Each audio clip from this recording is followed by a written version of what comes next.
Preparing to live stream.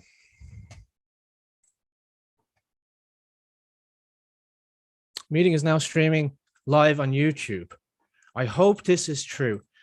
Good evening, ladies and gentlemen. I hope you're hearing me. I hope I'm coming across the airwaves now. I'm really sorry about the delay getting started tonight. This, as you probably have seen from the promo for this event, this is the first time I've ever done a live stream with a guest. And it's very complicated to like loop the audio from the guest through. And I've been like 2.5 hours. I've been trying to get it to work and I haven't been able to get it to work. So this is the alternative. We're going to go live straight through Zoom. Hopefully you're going to be able to see this video now. And for the rest of you who are still waiting in the other video, I'm going to come over and send the link shortly. So just to let everybody know to come over here. Okay, now that being said, first of all, thank you everybody who decided to join us tonight. I am really excited about this talk. This is a talk that has been in the making for, gosh, probably over a year now. Fionán reached out to me a good while ago, and we've been in touch ever since then. He's someone who shares very similar passion as I do for early Ireland, and he is just a wealth of knowledge about the particularly the area that he comes from, but about the sacred sites and the kind of mysticism and wisdom of early Ireland. But just before I invite Fionan on, I'll just remind you guys to check out the brehonacademy.org website. We have an online store up there now, which is pretty cool, I think. You can check that out for some merch, or we have these really cool Ohm mugs. So you can get like a mug with Ohm engraved in it. I am already prepared here with my Brehon cup of tea. So yeah, that's the site. So social channels, we're on Facebook, also on Odyssey now as well. On Odyssey, I only have one follower over there, so go over and like keep that one follower company and give us a like on Odyssey. And you might have also seen we're getting a bit more active now on Twitter and Instagram as well, just trying to reach out to more and more people with this information. Now, with that being said, thank you once again for your patience. And guest Fionán. Fionán, are you there? Kevin, I'm there, but there's lots of people who can't get into the live stream on YouTube using the old link that you posted. I didn't send it to them yet. Yeah, so you need to put it into the chat. You need to put it into the chat. I know, but I can only do one thing at a time, my friend. So if you want to jump in and take it away from the top, and I'm going to edit it afterwards anyway. So Fionán, take it away. No problem, Kevin. You can have a look on YouTube, just the other chat. I just looked and they're trying to get in. So if you could send the Zoom link into the chat. But yeah, I'll get started straight away. Like I'll tell you a bit about myself, I guess. First, I'm a big fan of the Brehon Law Academy. And I've been watching you guys for years. And I love your stuff. And yeah, I've obviously had chats with you back and forth over the years about the research and, you know, studying ancient Irish Brehon laws and mythology. And it's just something I've been doing now for the last 4 years, this research. And it's an honor to be on this channel and also to get the opportunity to share it to a lot of friends who will be watching tonight. So yeah, I guess if you want, I can jump into the PowerPoint presentation, or how you getting on? Yeah, you've prepared a PowerPoint for us, and you're going to talk to us specifically about Loch Gúr, which is very close to your heart. And I know that, you know, the conversations we had leading up to this this discussion, there's so much more that you can talk about, and there's so much more that you probably would like to go into as well. And maybe we'll have a chance to deviate a little bit, or there'll also be like opportunities in the future. But since this is something that's like quite close to your heart, I'd like to just pass it over to you. And how would you like to introduce us to Loch Gúr? Well, I'll start sharing my screen. Could you enable my screen sharing, Kevin? Could you enable my screen sharing? And you're on mute as well, by the way.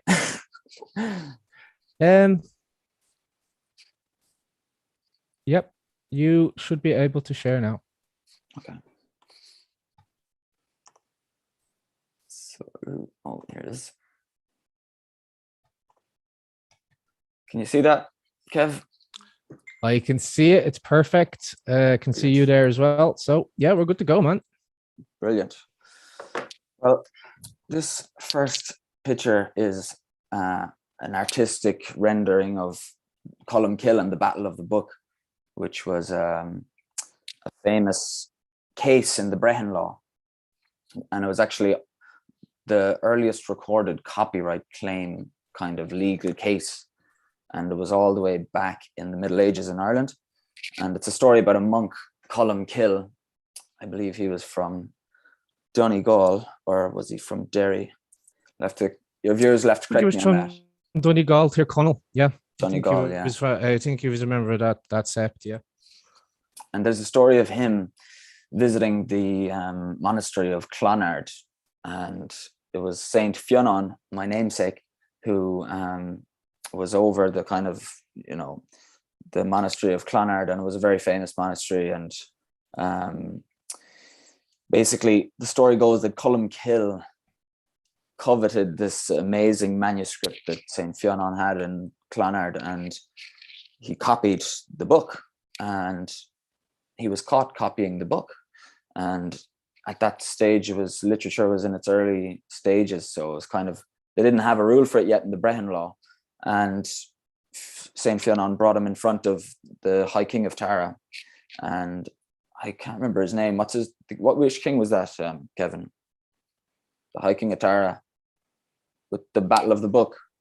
It was I want to say Dermot Carroll or something like that. I can't remember. Don't quote me on that one. I'm keeping you on your toes. I'm keeping you on your toes tonight. That's okay. You're gonna have to keep up. But no, yeah. It was the High King, and he ruled famously to every cow its calf and to every book its copy. And I don't know, I think it was a nice example of the Brehon laws in use. And it's kind of, in Irish, it would have been le gach bo buinin agus le gach lawer laurin. So with every cow, it's sounds calf. very poetic. Yep. And with every book, it's, yeah, thank you. It's copy. And I think it's a nice example of the Brehon law. And for me, what it represents is the king is actually viewing nature and saying the cow and its calf and making reference to nature, and then delivering a judgment based on the laws of nature, I suppose. Like, I guess, Brehon laws could be viewed as natural law, which was a subject that was discussed in ancient Greece and all this stuff. But I think for me, that was one of the things that fascinated me the most when I the very first heard about Brehon law, is how it was something that they trying to look for the principle in nature and then apply that to the set of facts. So when we talk about natural laws, the common law, it's not even close to what they were doing in Ireland when they looked for that principle. To every cow belongs its calf. Well, then surely it follows that to every creator of a manuscript belongs the original copy. Yeah. And what kind of the gist of the talk tonight, of course, is about Lough Gur. So I'm trying to tie it into the Brehon law because, well, I think it naturally ties in. The Brehon law reflected the kind of worldview of the Irish, and it was a really pure form of law, and it was like unique to Ireland. And I think it's just great to look into. And what strikes me is when you look at Lough Gur, the landscape has got so much going on in terms of the history of the landscape and the different settlements, and then the natural surroundings, the trees, the shape of the lake, the stone circles, the standing stones, the graves, and the settlements that span from, the modern era all the way back to the Mesolithic.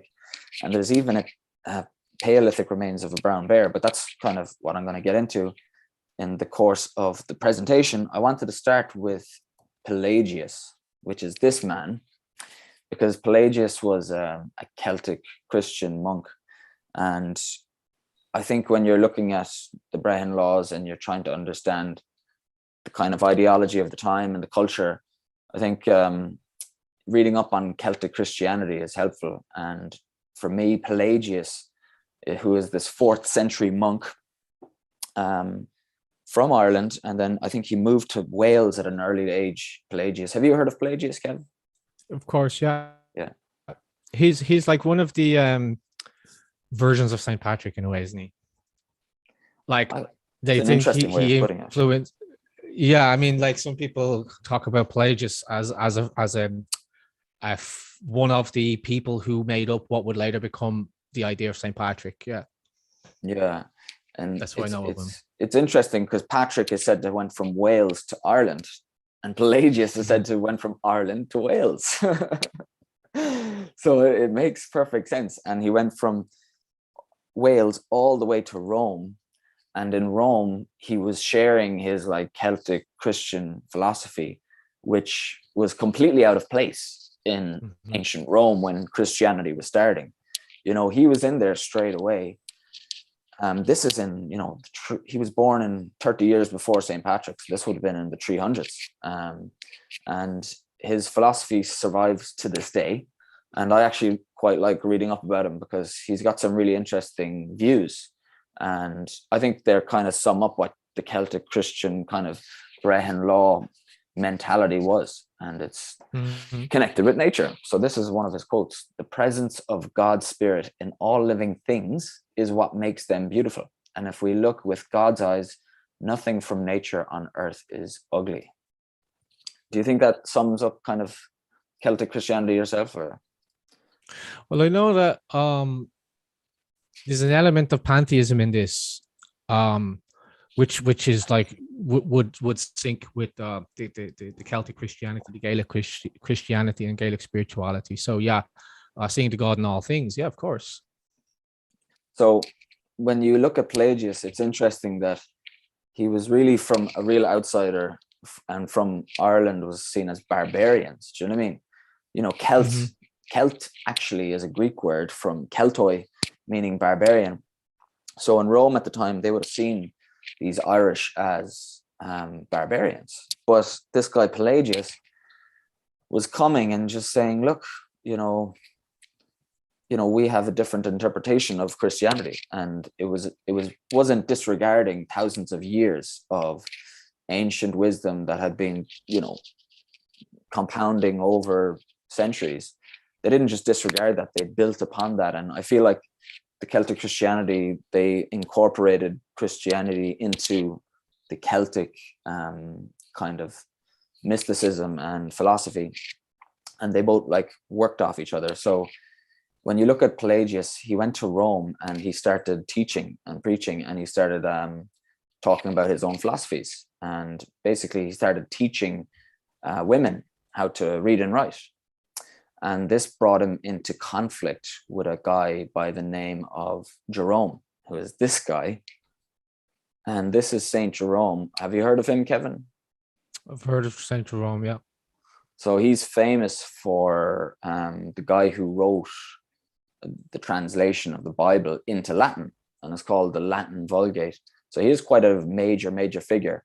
And this painting in this image is a Caravaggio painting and showing him translating the Bible. But like Jerome was the complete opposite of Pelagius. While Pelagius was into Celtic Christianity, you know, I guess Jerome represented the opposite of that, which at the time was this Roman Catholic kind of movement. And it's interesting that they clashed. And, you know, well, it shouldn't be surprising that they clashed because their philosophies were completely different. But like the fact that Pelagius was actually teaching women how to read and write was seen at the time as a heresy. And it got Pelagius in trouble, and he got hauled in front of a court. And, you know, in those times, it was heretical to teach a woman how to read and write. And I just thought that was interesting that Pelagius was progressive enough to actually be teaching women and say, look, we've got a whole different worldview in Ireland and Wales and the Celtic nations. So this is a quote from Jerome, who said, "Woman is the gate of the devil, the road to iniquity, the sting of the scorpion, in a word, a dangerous species." Like, that's the polar opposite of the Celtic Christian doctrine. Like, you can tell how they would be clashing. And you know, I feel like Ireland, it's called Éire, it's after a female goddess, so naturally it's going to be a matriarchal society. And for Pelagius to come over and be teaching, I feel like it flew in the face of what Jerome was all about. And Jerome, I'll take that quote off the screen because it's not very nice. Go back to Pelagius. So with Pelagius, what Pelagius was basically saying was that you don't need this intermediary to access the spiritual. It's just in nature. It's all around us, and we need to kind of embrace that. And I feel like that's what Pelagius's message was. And then in retaliation, Jerome famously called Pelagius in Latin stolidissimos et scotorum pultibus praegravatus, which means a most stupid Irishman heavily pregnant with porridge. Have you heard that one before? That is a savage insult, isn't it? That's what Jerome. He has too much porridge. That's what Jerome said to Pelagius. He's savage. Yeah, so that actually just so happens to be the first ever mention of the Irish people in the annals of philosophy. That's the first mention. And just to dwell on that for a moment, the was Scotty or something. Yeah. How did he refer to him? What was the word he used? Scotorum, stolidissimos means stupid, and scotorum means Irishman. Scotorum. Irishman, or also I wanted to highlight that point where we get the word Scotland. Right. Yeah. The Irish and the Scots are genetic cousins, and Ireland was at some point around this era known as a Scotia Major. So yeah, I just wanted to draw attention to that. Well, that's interesting because the next guy I have up is this guy. You might know who he is. Just Jerome again. No, this is. Can you see this? This is the 5-punt note. John Scotus Regina. Yeah. John Scotus Regina. I about the Irish Sept, about the one about spirituality and philosophy, and he's amazing. I didn't know anything about him from like when I was younger in school or whatever. I remember the £5 note.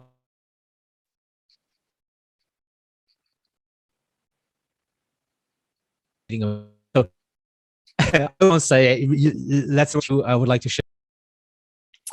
Kevin, your line is breaking up there a bit for me. I can't quite hear you very well. Is that my internet or? Yours is coming in fine, so we'll just keep going as it is. But I was asking you to just explain why you are showing us a 5. Yeah, I keep going anyway. Yeah, so John Scotus Regina, as you said, and the 5-punt note. Sorry, Kevin, I just couldn't hear you coming through there for a while, so I'll just keep going. At no stage can creation be seen as a separation from God. So like this, like Pelagius would be Celtic Christian philosophy, and John Scotus Regina and Pelagius could be considered as Celtic Christian monks, and this is the kind of philosophy they represented, was this idea of like nature and creation being interwoven with the divine. And I think it's an amazing philosophy to think about in today's world when we have like lots of these environmental issues, to think of this really reassuring kind of mentality and, I don't know, ideology. And I think it's just worth studying. So that's kind of, for me, what brings us onto Lough Gur.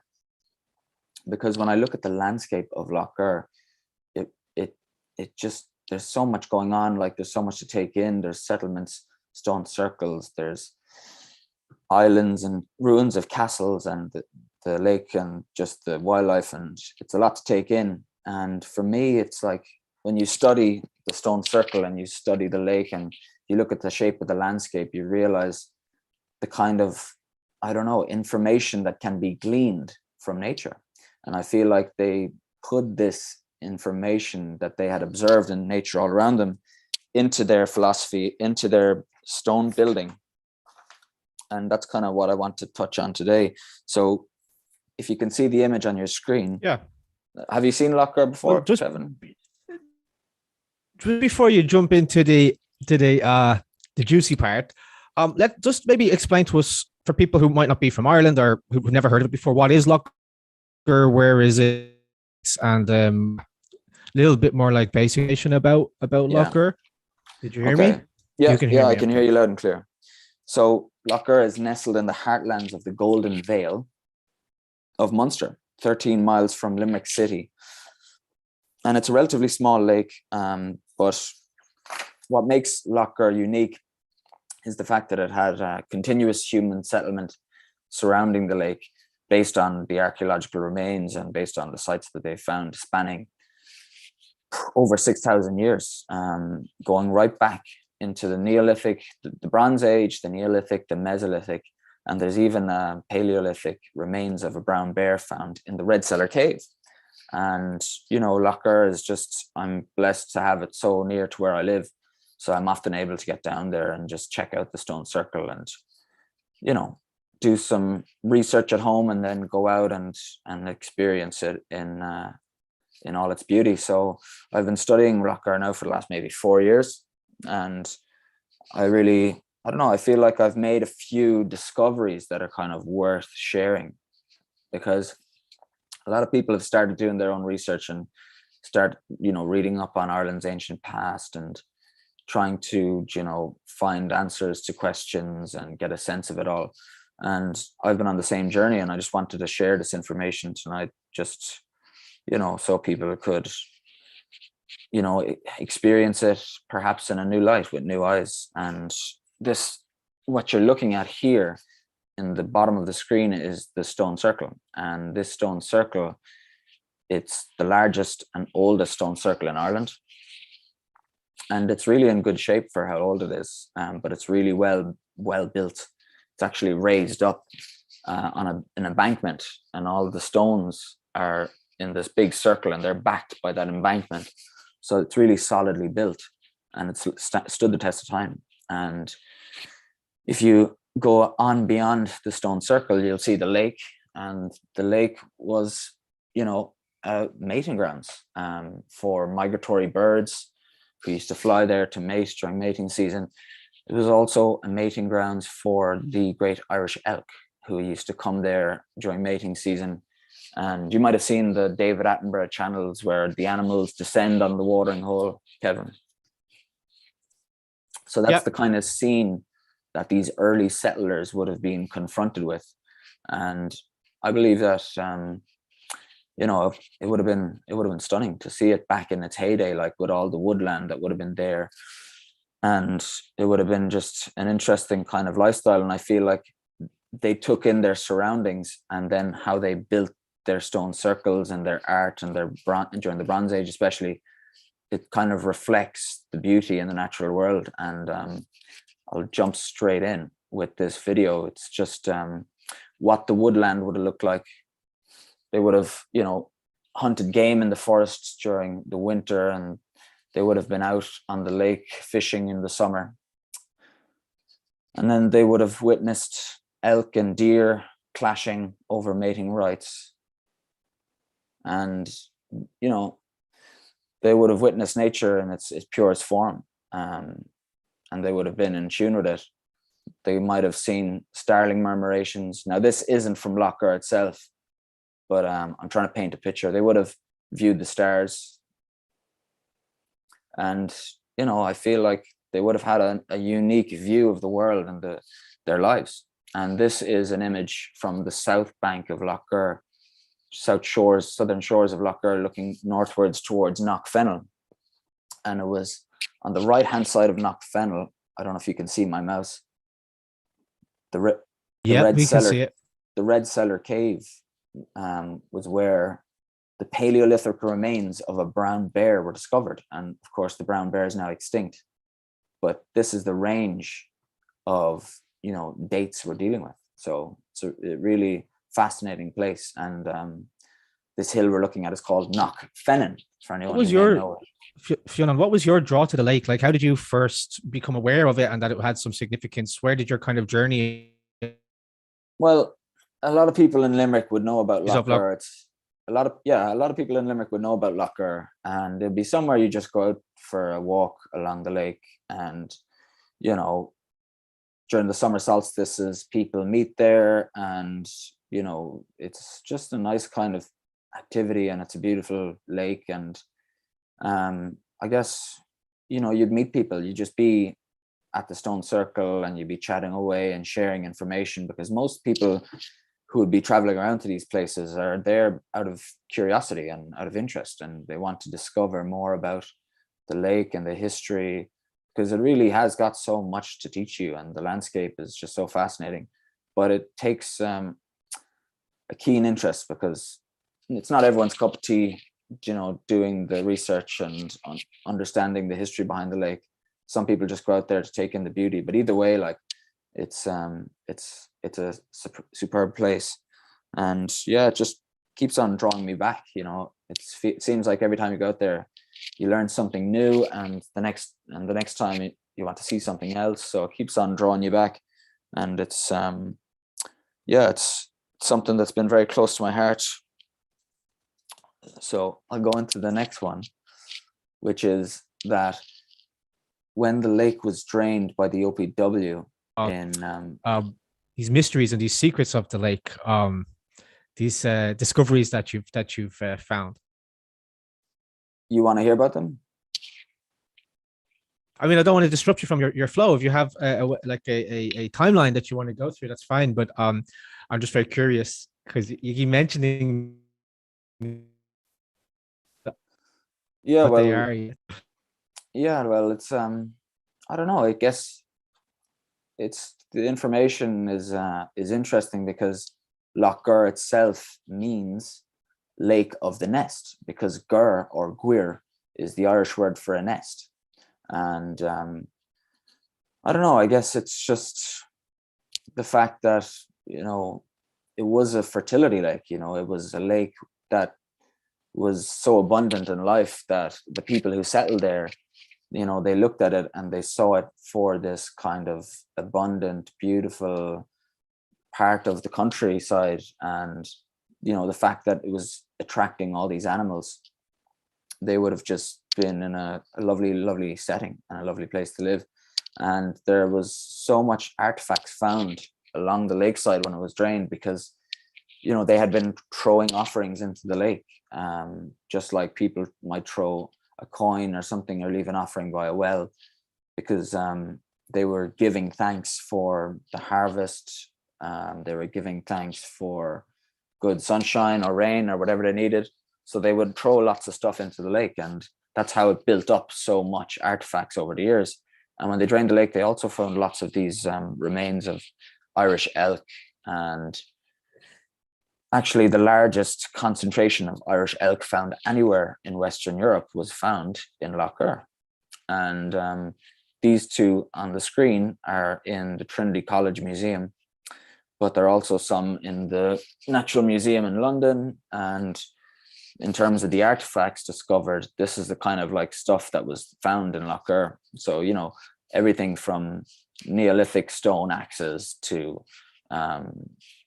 you know, Viking swords and this bronze little spearhead mold. So there was so much stuff found in the lake when it was drained. They actually had to get horse and carts to haul it all away.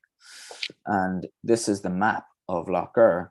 And you'll see here where I've marked the OPW, because the OPW were actually set up in the 1830s. And in the 1840s, they, as part of a famine relief scheme, they post-famine in 1847, they dug this channel, and this channel was there to drain the lake to create more farmland. But the interesting thing is that only a few years earlier, over here in front of Carrigal, there were two boys who found a bronze shield, and that turned out to be the Loch Gur sun shield.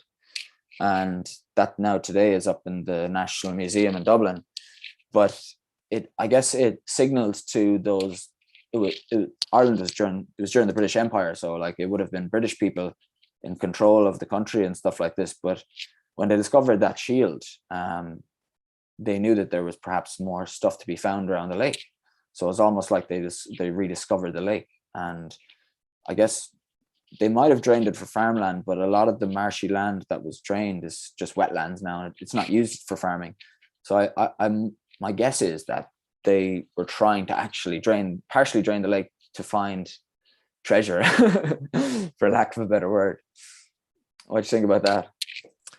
It's fascinating, but it doesn't surprise me. I'm sorry, because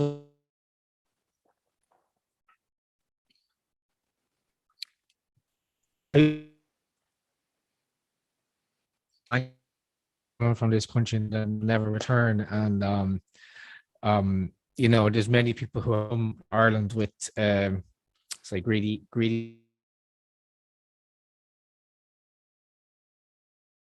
people. OPW is the Office of Public Works, that I go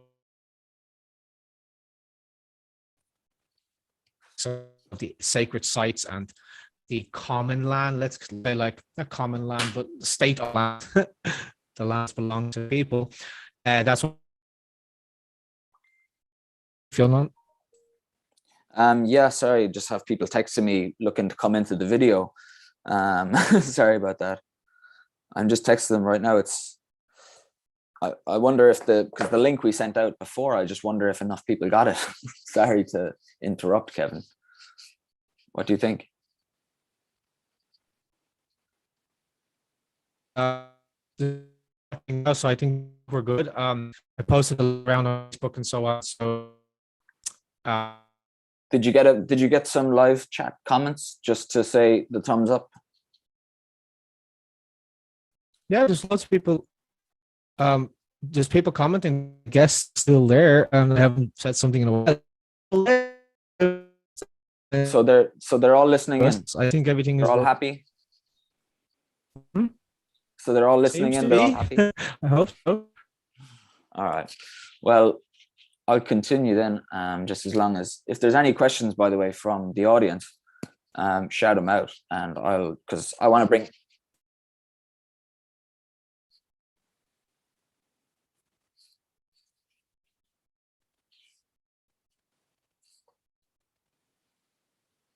Hello.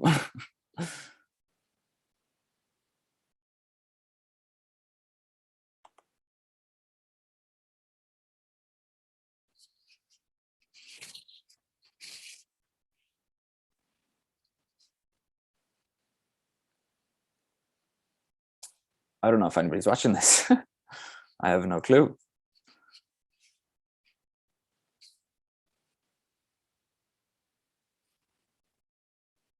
And I don't know. I'm jinxed today. Look, it's the fairies. I have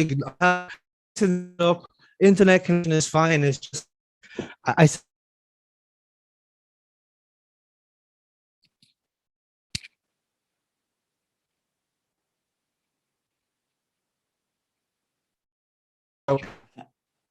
Kev, I can't hear you. I don't know. Maybe it's me. Maybe it's me.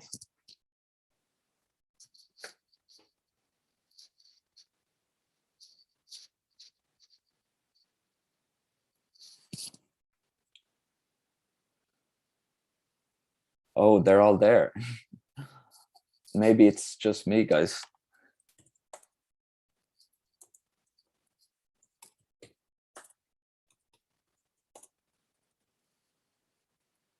Oh, you're all listening. Just keep going.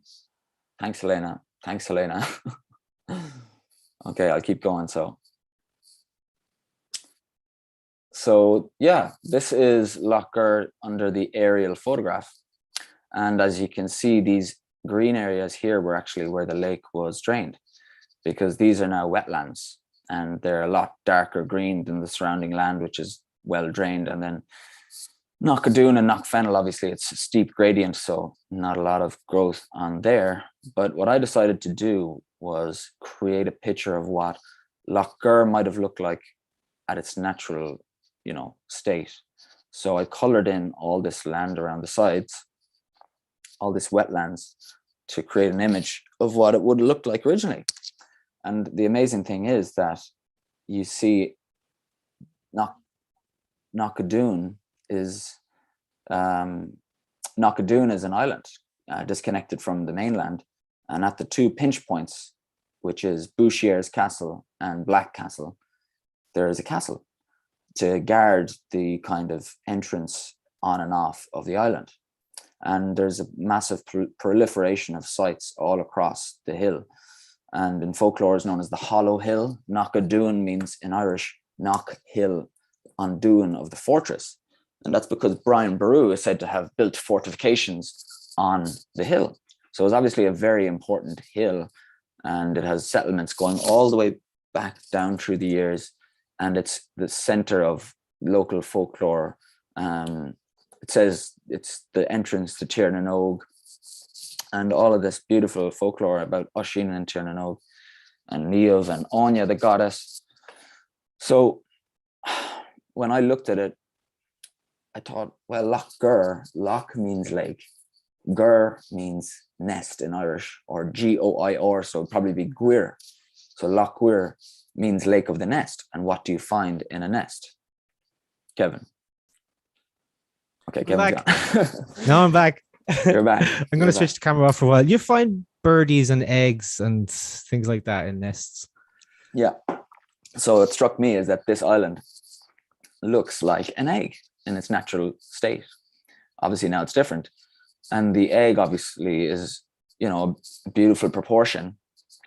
And it Did you draw it out with your, oh, I can see that. I can definitely see the divine ratio. Foil. Yeah, but where are you seeing the egg part? So it's wider at the bottom, and then it tapers off to the top. But obviously it's a bit wonky around the sides, so it's not a perfect egg. Yeah, but gotcha. What got me thinking along those lines was a friend of mine who's actually a historian. He had gone out to Lough Gur a few years ago, and he was out there with history students, and they were accompanied by a monk. And in Limerick we have Glenstall Abbey, and the monks there are really knowledgeable, and they have a whole way of life that's about training the brain, and they have a great way about them, and they always get involved in things, and they're open-minded.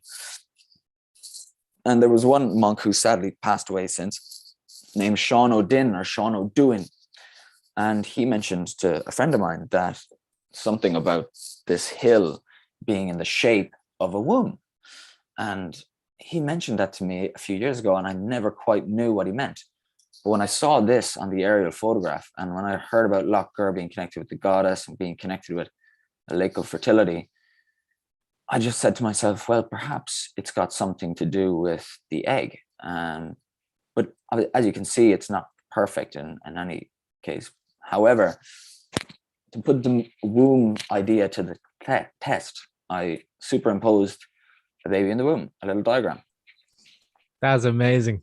Yeah, and I was waiting for this stuff. I knew you were going to drop some bombs on us like this. That's actually amazing. Yeah.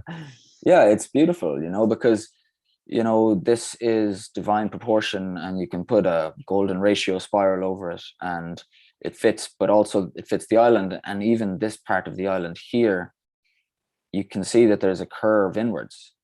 So that curve inwards is actually mirrored in the baby in the womb, because your lumbar, a woman's lumbar, is down here, creates this natural curve, and you can see the same one on the island. So let's see. So yeah, that's I think that's pretty amazing. It fits with. So let me just check in with you here then on this point. So you're living in the area, you've known about this lake, it's always been kind of part of your life in a way, and you start to get very interested in it, you start to research it, and then all of a sudden you put these things together, and you find yourself looking at a screen like this. What impact did that have on you? How did you feel when you started to make these connections? Well, I'm fortunate in the sense that I've been looking at Lough Gur for a very long time. So when I found this, it didn't really come quite as a shock, because I guess I'd been doing it for a long time. But it's more so like it's open to interpretation. That's just my interpretation. I'm not trying to impose it on anyone. But, for me, when you look through the lens of the ancient Irish, their word for hill, for example, is she, S-I-F-A-D-A-D-H-E, which means a mound, a hill, or it can also mean a spirit. So they viewed the hills as spirits. They had a very strong connection with the trees. They built an alphabet around the trees, the Olm alphabet, and they named their rivers after goddesses. And even the townlands in Ireland are named after the kind of trees that grew and woodland that grew in the area. So you have Adair in Limerick is A Dara, place of the oak. And if you go up to Dublin, you have Terenure, which is Tír on Ewer, meaning yew, so land of the yew tree. There's loads of there's a lot of that in Ireland. Even County Derry being Dora, which is the oak grove. There's a bit of contention about Kildare. Some people saying it's like because Kill and Qull, church and forest, they're very similar. And in some of the place names, we've lost the true origin. Was it a church or was it a forest? And Kildare is an interesting one because of its association to Saint Bridget, but previously the goddess Bridget, and the worship there. And there was a Brigadine sisters. There still is a Brigadine sisters in Kildare, but the idea of it being like the Church of the Oak is very interesting one. Of course, in Kildare, I'm going to stop on this one because I will go on a tangent. In Kildare, you also have like Maynooth, which is interesting because it's like the plain of Nuada, who was the king of the Tuatha De Danann. So you see all these Irish place names, and to outsiders, they look very confusing, like Ballygo backwards and this sort of thing. But all of those place names have very significant meanings behind them. So when you look at Maynooth, County Kildare, one interpretation of that is the plain of Nuada, king of the Tuatha De Danann. That's based in the church, the place that had the Church of the Oak, or the oak forest. That's just a little tangent from my side. I'll pass back over to you, but just to say, there is a lot of wisdom and secrets that can be discovered about the land through looking at the early Irish place names. Yeah, no, it's great comment. Like, jump in whenever you want, and that's kind of what I want tonight to be. Yourself and myself, we're learning with this stream. I'm glad people are actually seeing it. I got a text there to say that they can see it, so that's good. And yeah, like, I want this to be casual and whatever, but I do understand that this is a big leap to make with the kind of the spiral. But what I'm trying to get across is, the Irish were so connected to nature that they looked at these hills and they saw deity, they saw divine. There's a place in Killarney called the Paps of Anu, which is this natural breasted shaped mountain. And it's an ancient... I used to live very close to them, actually, down in West Cork. I lived down in Inchigeela, which means the island of the hostages. There's a story there as well. But yeah, you've seen the Paps of Anu, which look like a pair of beautifully, perfectly formed breasts of the land. And when I actually put the post on Facebook today about how the land was very much a living goddess to the Irish, not a symbolic one, a living goddess. And so was sovereignty. Sovereignty was also always depicted as a form of a female goddess. And the thing that the interesting thing is that when we think of the land and sovereignty, we tend to see them as two separate things. But to the Irish, early Irish, those two concepts would have been pretty much inseparable, because you were tied to your land. It was your kingdom. It was your tribal place. And it had its own spirit, its own goddess, so to speak. And so the ceremony of the king who was being selected as chieftain, should I say, would perform a marriage ceremony with that goddess symbolically. And if that marriage was bad, then it would produce a bad rule, and the kingdom would suffer, and there would be quarreling, and the crops wouldn't grow, and there would be bad weather. But if the marriage between the king and that goddess of the land, who was alive, who they named Eru, Banva, Fola, Shannon, there's so many of these names. But so when they walked across the landscape, it was very electric and alive to them, and they probably had a very deep feeling, like they were probably very sensitive to energies and so on, much more than we are now. Well, I would say it was also a very matriarchal society, because when you look at it, the story of the Milesians, they invaded, as you said, Ireland, and they met Eru, Banva, and Fola. And I believe they were three sisters, weren't they, Kevin? Three sisters. Yeah. Of the Tuatha De Danann. Sister goddess, yeah. So, each one asked the invaders from Spain, the Milesians.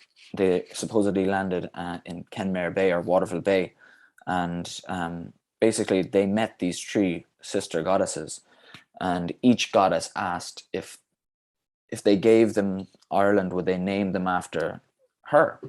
So Banva asked, and she promised certain things. Fola asked, and she promised the Milesians certain things. But Eru obviously made the best deal, I think, and that's why Ireland got her name. And then when you look over, I think it Britain, was she gave them a blessing or something, and that was different from what the two sisters did, who gave them like a warning, I guess. And because she gave them a blessing, they said, "And forevermore, we'll name the island after you in your honor." Yeah. And obviously, the Milesians come to us through the Lough Gur and these ancient manuscripts, and they're kind of passed down by word of mouth. So it's very hard to actually like write academic papers on this stuff, because I guess they don't really have enough source material for it. But me, I guess I'd be an amateur, so I can look at these things and look at mythology and see that a lot of this mythology and these histories written in the manuscripts are based on true stories. And it makes sense when you think of the Romans entering Britain, because when the Romans entered Britain, Britain was a Celtic nation, just like Ireland. The word for the Thames in London is Temesis, who is a Celtic goddess. London is named after Lough.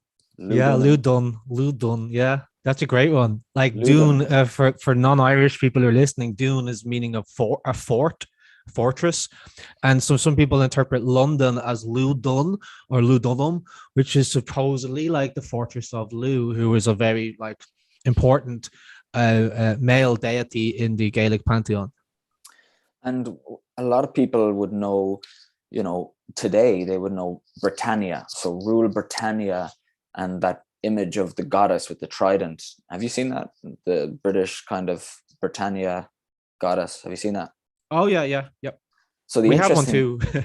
Yeah, but the interesting thing about it is that when the Romans came to England, the biggest tribe of the Britons was the Brigantians. So the Brigantes were up in kind of northern England, and they had the largest territory and they're the most powerful.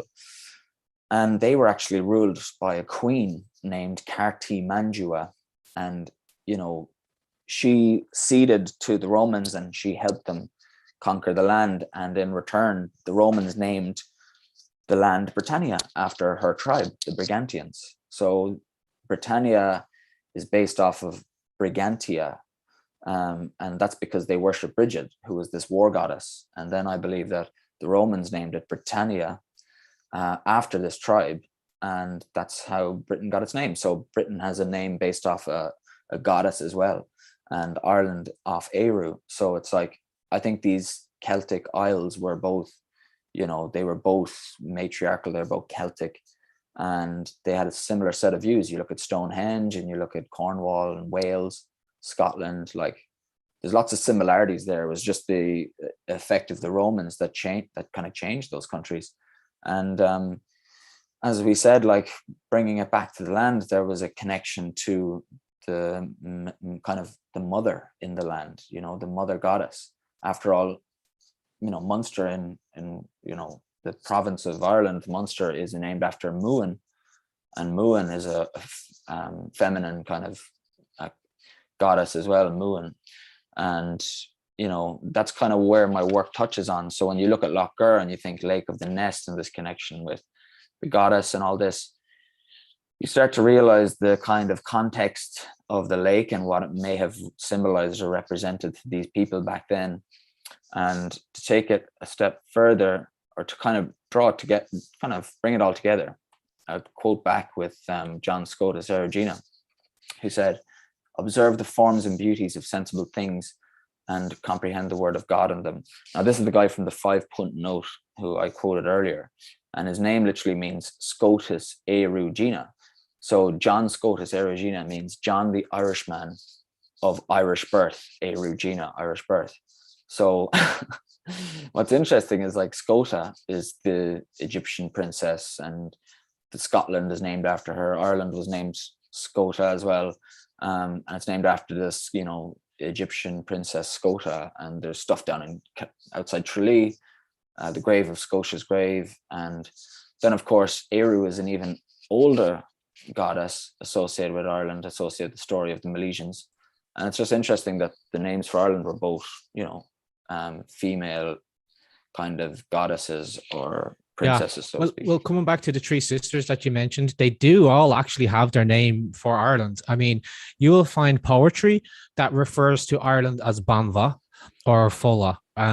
Like they are used as affectionate names. So it is, at least in like the old Gaelic kind of consciousness, it is quite appropriate to refer to Ireland as Banva and Fola as well, although Eru has the dominant name there. So the three sisters all gave their name to Ireland, but hers was the most dominant. And you kind of brushed against it as well. Like, well, a lot of the rivers have female goddesses associated to them. Even a lot of the mountains and hills, as you mentioned, the power of the feminine was incredibly important in and embracing that. And I think that's why you mentioned this difference between Pelagius and Jerome at the start, to kind of show the juxtaposition of like the difference between, let's say, Roman thinking at the time or continental European thinking versus the very organic and what you could definitely call Gaelic thinking.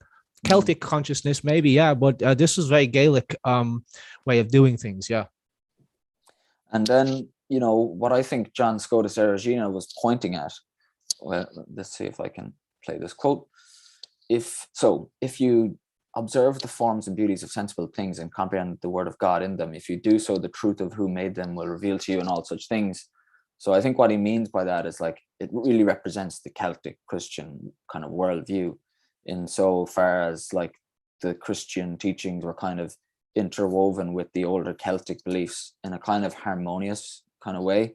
And that's what I think Pelagius and Scotus Erigena represent.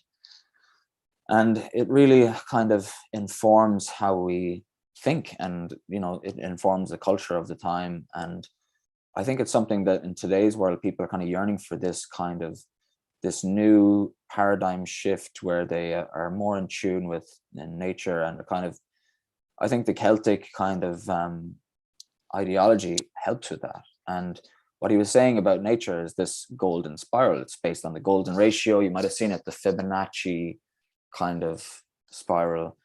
And basically it's in every kind of living thing, in plants and animals, you can see this proportion. And I believe that that's kind of what they based their Brehon laws off of, and based their kind of concepts of the world off of, and concepts of theology. And even in recent times, they've incorporated this natural geometry into classical architecture. This is classical Georgian architecture, and the proportion is all, similar to divine, the kind of natural, the golden ratio. And when you look at Newgrange, places like Newgrange, you see these spirals. And I'm thinking maybe that was their interpretation of the golden ratio. And you have it as your logo for the Brehon Law Academy. That's exactly what I was going to say. Like, as you're speaking, I'm kind of smiling because I'm thinking about the Newgrange, and not just the one on Newgrange, but there's a lot of spirals. And whether it's like their symbolic form of the golden ratio, or some sort of depiction of like the natural order of things, like that natural kind of like energy of reality, or something like that. And I think something that ties into this very well is the nature of harmonics, things like harmonics and music, which what was one other thing that the Irish were very well known for and famous for, was the harmonics as well. So I think this all kind of, there's like almost like it feels like there's a key or something. If we had that key, it would just click everything together, and you'd know why we have standing stone circles and why we have the carvings and why they did it. I feel like we're just lacking some critical piece of information. Well, I think mathematics, and geometry, when you learn it in school, it's just not very fun, and they teach it in a very kind of dry, I guess, left-brained way. Mm-hmm. So, and it's phenomenal when you think about it, because like the language of maths, I was never good at maths. It wasn't my strong suit, but only when I got older, I really regretted that I didn't like learn maths better in school, because when I got older, I realized that it's not just sums or, like trigonometry. It's like, this is the very language of reality. It's the very language of nature. And when we look, I won't deviate too much on this tangent, but when you look at the Druids, for example, or those very classical education, I'm talking things like the trivium and the quadrivium, it had all to do with numbers, especially the quadrivium. And the topics that we would now associate with the liberal arts, the 7 topics of grammar, logic, rhetoric, arithmetic, geometry, music, and astronomy. Got it? That's 7. I believe that these arts originated with like our people, and not the Druids, the old order, the old priestly classes, and their nature. They were occupied with like understanding the true nature of reality. And so studying of music, of geometry, arithmetic, and the other one I said, astronomy. So astronomy, you're getting the standing stones, you're also getting like eclipses and so on. It's quite interesting. But also reason and the Brehon laws, it informed the way they looked at the world, the way they thought critically, and it informed, I believe, the Brehon laws. It had an impact on the Brehon laws, this natural order, natural proportion, this kind of golden standard that's kind of given to you, true nature, and you can use that to develop all sorts of different things. And even on a very personal level, you can look at the world around you differently, and rather than seeing a hill as a bunch of ore to be mined, or seeing a forest as a lot of timber to be felled, or a river as a way of transporting domestic and agricultural waste, you can look at them through the lens of the ancient Irish peoples who saw spirits in the hills, and they saw ancestors in the trees, and they saw a goddess in the river. And they had a really reverence and respect for nature and for animals and plants, and for each other. I'm sure they were probably good at forming community and relying on one another, and very interdependent, and tribal way of life. And I guess it's true places like Lough Gur you come to get in touch with this ancient past, and I guess gain an appreciation and understanding for it. And what my point being here is that these people were surrounded by this beauty, and they looked at the world through an alternative kind of perception than us today. And you can see in their artwork, this is the bronze sun shield of Lough Gur. You can see their artwork is very expressive, and it's quite beautiful. And this shield was found in 1837, and initially they just sold it to a local historian, and now it sits up in the National Museum in Ireland. And when you actually look at it, and you look at the design, you count the dots and you count the rings, you can make out lots of different mathematical kind of equations, I guess. So my friend from Cork, Jerry, pointed this one out to me, from West Cork, and he said that if you count the rings, 1, 2, 3, 4, 5, 6, 7, including the inside one, you get 7 rings, and then the inner circle has 22 dots. So when you, let me show this now. So when you divide 22 by 7, you get 3.14, which is pi. And that's just one example of the kind of proportion that they have in this, and the kind of maths they have in this. There's other ones as well, but I haven't quite got my head around them yet. But I don't know. I think it's nice the way they kind of show it off in their art. Yeah, it's quite fascinating. Yeah. And I just want to, there's a comment here, and I can't tell if it's related to this picture that's on right now or the one that was before, but they're saying that N.L. Thomas suggests that the larger spirals are the summer sun, and the contrary smaller spirals depict the winter sun. I'm not sure. Maybe they're talking about, because there might be a bit of a delay here. They could be talking about the logo there. No, that would be the solar. That would be the solar analemma. But I actually talk about this later on in the slides. Okay. So yeah. I'll keep going. Just keep going. So this is the stone circle, and this is a really interesting one. The other bombshell I kind of dropped was, like, I guess that image of the womb over the hill. Like, that's quite a powerful image. And when you think about the fact that this lake was associated with fertility, and they would have done fertility rituals in the locality, there's still folklore talking about how they used to go up to the hill of Anya, Knock and light bundles of fire and then bring them through the fields in a procession to ripen the crops. So there would have been all sorts of kind of fertility rituals going on all the way up until the 1800s. Like, the locals carried on these traditions, the farming community that was there. So it's almost survived, but you can still make out what it was all about in the landscape. So this stone circle is the largest of its kind in Ireland, and the oldest we know of, and it's 150 feet in diameter, right? So then the outer bank is 210 feet in diameter, and when you add them together, you get 360. So that's 360 degrees in a circle. That's fascinating, isn't it? Yeah. So it's the diameter of the embankment plus the internal diameter of the stone circle, and you get 360. All right.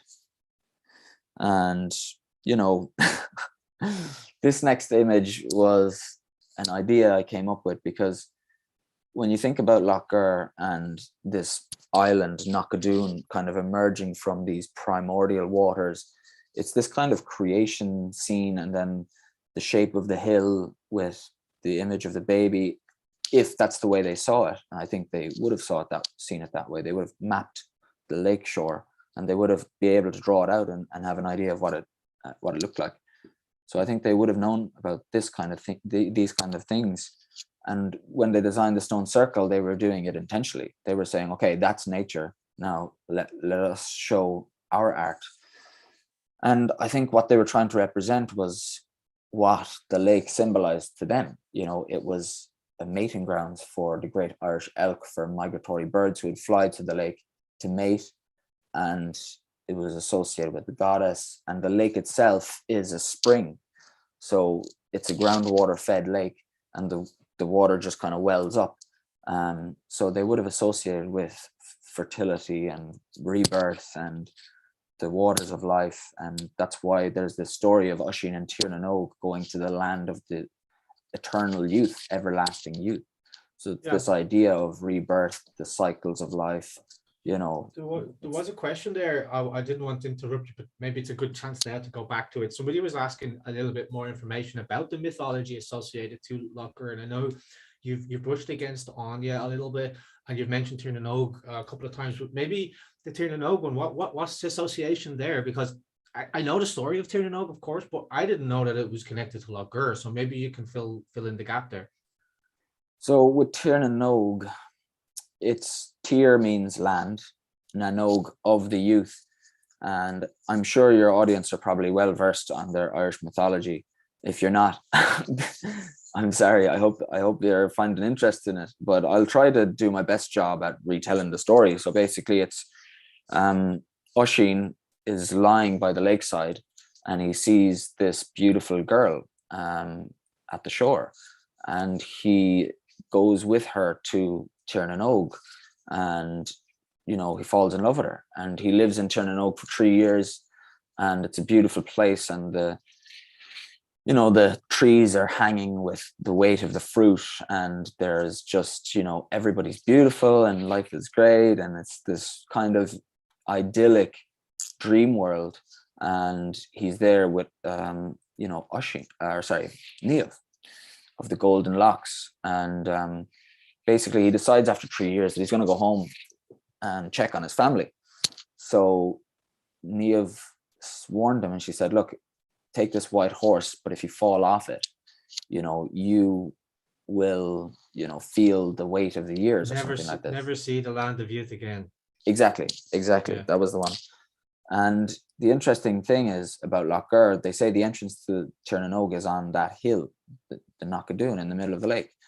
And also, if you just go beyond Lough Gur, through the town of Bruff, down to South County Limerick, there's this town on the border between Limerick and Cork called Glen Oisin, which is Oisin's Glen. And that's apparently where he fell off his horse. Now, I'm sure there's many towns in Ireland called Glen Oisin that can lay claim to this. I'm sure there's some in Killarney, as they say, perhaps Oisin and Tír happened along the shores of Killarney, and that's open to interpretation too. However, in Limerick, you have Glen Oisin, Oisin's Glen, where he fell off the horse apparently, and next to that is Ord Patrick. And in the story of Oisin and Tír, when the locals find this old withered man who fell off his horse from trying to pick up the rock, they decide to bring him to the local, Christian abbot. And at the time, it said St. Patrick was setting up a monastery, and this withered old man who Oisin had turned into was hauled up in front of St. Patrick, and he's just wondering what's going on, because the land is so different and the customs are so different and the people look different. And what it represents is, the change, the transition from Ireland as this Celtic country. 300 years later, Ireland had become this kind of Christianized country. And that's what, for me, the story of Oisin and Tír kind of represents. Is it tells a story about that transition between Ireland's Celtic age into Ireland's kind of Christian age. And just to highlight that point, just a little further, is like this: the stories that Oisin is telling are framed in the setting of a dialogue between him and Saint Patrick, which is quite interesting. It's called the Dialogue of the Sages.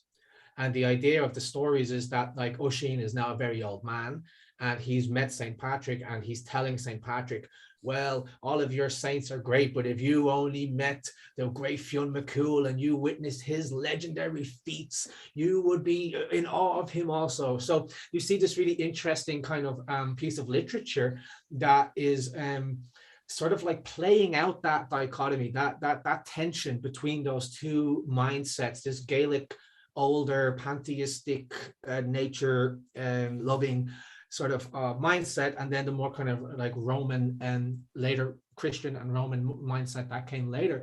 So it's really played out in that dialogue of the two sages, that this is a kind of a tension between the Christian and Gaelic mindsets. But then, when you're looking at Lough Gur, I've kind of dived deep and see what is the meaning behind these stories. Like, do they have anything to them, or they're like, perhaps they're not to be taken literally as literal history, but perhaps they're telling us of some kind of deeper meaning. And I feel like you can get that from the place names, from looking at the landscape, and from learning the stories, looking at the archaeology and putting it all together. And it starts to paint this picture for you. And I've benefited off being able to touch upon different angles and different disciplines to look at Lough Gur kind of objectively. But what I've found creates the most kind of discoveries for me is when you do these measurements of the stone circles. So basically, the interior of the stone circle is 150 feet in diameter. And when you think of Lough Gur, because there's a question in the box, and I think it's a really good question, and it's raised my eyebrows as well. But like, were they measuring in feet back then, or is this just like, not a coincidence, but we happen to measure in feet, it happens to be 360. Were they using the same measurements back then? I think they were probably using a different type of measurement, but at the end of the day, mathematics is this kind of universal language. Exactly. So it's all relative. And that's the beauty of mathematics. It's like you're able to talk with these people through the centuries, even though they lived so far, they no written text could survive that long. You know what I mean? So the only way they can communicate is through the mathematics inherent in the way they place these stones. And that's, for me, is what the significance of a lot of Ireland's sacred sites is. There's a message in the way it's built. Okay.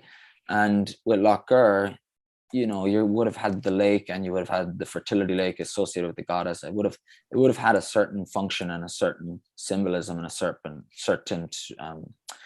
it would have signified something. So Lough Gur for me is the lake of rebirth, because it's all about fertility, and Lough Gur itself means lake of the nest, and in the nest you find the egg, or even the baby or the womb. So the interesting thing about the stone circle then is that it's almost a perfect circle. There's lots of stone circles in Ireland. Drumbeg in West Cork is an interesting one, but Lough Gur is different, and you can see it in the way it's kind of constructed. And there's a very clear entrance passageway here on the northeastern corner, this, by the way, is true north here, and this is south. But the internal diameter of the stone circle is 150 feet.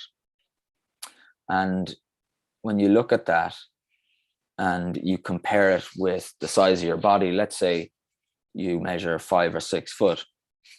What I looked at it and I said, well, you know what it looks like to me? An egg, but not a chicken's egg. An egg in a human. Because as you know, we start off as sperm cells, egg cells. And obviously back then, there would have been looks like no... a cell, doesn't it? It looks like a cell. It looks like a cell, membrane. yeah. Like a cell. You've fascinating. done biology class. And you've seen the cell in your diagrams and whatever. But when you actually look at the mathematics of it, it makes sense. And it ties into the fertility. Now, the obvious question is, they wouldn't have had ultrasound technology back then. So how would they have known that a sperm even existed, or an egg cell, or anything like this? Maybe they did, maybe they didn't. But I think that the mathematics tells a specific story. And it tells us kind of how much they knew. And perhaps they didn't have our technology that we have today, but maybe they had a different technology. And maybe through the use of mathematics, they were able to come up with, you know, proportion of the human body and the anatomy of the human body, and understand it at a really fundamental level through studying the geometry of nature. So this is kind of where I'm at. And I know it's dense, but hopefully it'll make sense in the next slide, because I went on Google Images and I looked at the egg cell. And now the egg cell is a kind of perfect circle. And just like Lough Gur, it kind of, I don't know if it's just me, but it just looks that way. And I mean, basically, a circle is a circle. A circle is a circle. Okay. A circle is a circle. Patterns. You can see patterns wherever you want, but you have to take what you're saying right now in the context of what you've already spoken about throughout this, which like the symbolism of the lake of rebirth, the lake of the nest, fertility. You're talking about the goddess Anya. So when you have a number of pieces of data, then it's like a little bit easier to make this sort of conjecture. It is a leap. I'm going to give you that. It is a leap, but it kind of makes sense because of it's consistent with what you're trying to explain to us. Exactly. It is a leap. And you're right. But you have to be open-minded when you're coming to these things, and just try things, and they might not work. This is all, you know, independent research, and everyone has their own journey. And I'm sharing my information with others to see perhaps if it resonates with them or if it interests them. But what I found interesting is when you actually look at the measurement of the diameter of an egg, it's 150 which means microns. So the stone circle in Lough Gur is 150 feet, and the ovum in a female is 150 microns in diameter, which is 1/1,000,000th of a meter, 1 micron. So the interesting thing about that is, you know, relatively, you could consider, okay, that's a coincidence. Maybe 150 feet, 150 microns, they don't relate. But when you look at the size of a sperm cell, it's 5 microns. So if you were an individual and you measured 5 foot in height and you lay down within the stone circle, your body to the space within the stone circle would be the same proportion as a sperm cell in the egg at the time of conception. Now, that is a leap, but the mathematics actually adds up, like it fits. Because this right here is an egg cell, which is the largest cell in a woman's body. A sperm cell is the smallest cell in a man's body. And, you know, you can see in this diagram, these little dots are the sperm cell, this egg is the ovum. And if you were to lie down in the stone circle, like imagine yourself lying down, the length of your body would kind of represent the sperm head, which is the part of the cell that fuses with the egg cell. And you'd be the same relative size to the stone circle that you were at the time of conception when you were conceived. Now, is that a leap, or is the evidence kind of starting to add up? Or what do you think, Kevin? To be honest, like it is a leap. But that does, like, coming back to what I said a minute ago, that doesn't mean it should be dismissed. I mean, there's like I said, like it feels like there's keys to the knowledge of our past that we don't have. And without those keys, without that certainty, I think it's absolutely like permissible to speculate, to ponder, to philosophize about these things. And I do believe that you can actually find inspiration there from something, and actually find the sources of truth. And perhaps this was a similar thing to what our ancestors were doing. Like, maybe they don't know what a sperm or an egg looks like, but it's encoded into the nature of reality. So I don't know, like, I know we're getting a bit into the kind of it's not supernatural, but a little bit kind of new agey, but I like it. Keep going, because like I'm looking at the chat here and I see a lot of people are very impressed by what you're saying. Like, this is sort of information that we don't talk about that much. And maybe like we should start talking about it more often. And we have a wealth of it. And with everything that's going on today, with the disconnect, with the isolation, with the loss of sense of self and connection to place, now more than ever, I think that these topics are very important for Irish people to consider. Absolutely, I agree. And you have to come to these things with an open mind. It's not for everyone. That's okay. This is not everyone's cup of tea, but I'm glad that the people who are watching the live stream enjoy it, because this information for me has really enriched my life, and I look at the world slightly differently, and I appreciate things, and I feel like I'm just being more grateful for being here and the opportunity to experience the beauty of the landscape. And with this technology now, we can make these leaps and we can make these connections, and we can explore and be free. And just, I'm not here to impose this view on anyone. It's my own interpretation. I just want to share the information with other people and hope that they get something out of it. And with this idea of the lake being the womb and then the stone circle being the egg cell, let's put it out there. Let's see what people come up with, and let's discuss and let's talk about it. And I think yes, it is dense, but it's uplifting. And I think it's also an invitation for abstract thinking. What does that mean? It's like, think outside the box about these things. Try to leave what we've been taught in school or what we picked up along the way, and just think of it like, in the abstract, and think of it like they weren't doing these things for fun. There's deep significance to this. We might not fully understand it. So I think speculating about it is it's kind of all we have right now. But that's how you discover truth, isn't it? It's through the dialogue, it's through the inquiry process. So it's through this collective as well. It's like I'm contributing my research, my part, for free. I just do this because I love it, and I hope that someone takes what we've discussed tonight and moves on, and comes up with their own ideas and puts it with their own kind of work. But the interesting thing about the stone circle, when you're thinking about the proportion of the human body to the circle, it may seem wild to us, but perhaps that was just intrinsic in their life and the way they saw the world and their worldview and their culture and that Celtic old culture. And, if you look at the mathematics, it's a kind of this universal language that it makes sense no matter what where you are in the world, what language you speak, what culture you come from. Mathematics is this kind of I guess you call it transcendent means of communication. And when you look at the stone circle and you realize your body is in proportion to the circle, the same, almost like a fractal, the microcosm within the macrocosm, and the macrocosm is you, the macrocosm is the stone circle, and then the microcosm is that moment of conception. And like it's always the awkward chapter in school when you're studying biology. No one wants to look at the chapter about reproduction and sex education and all this. It's often something that gets taken with it.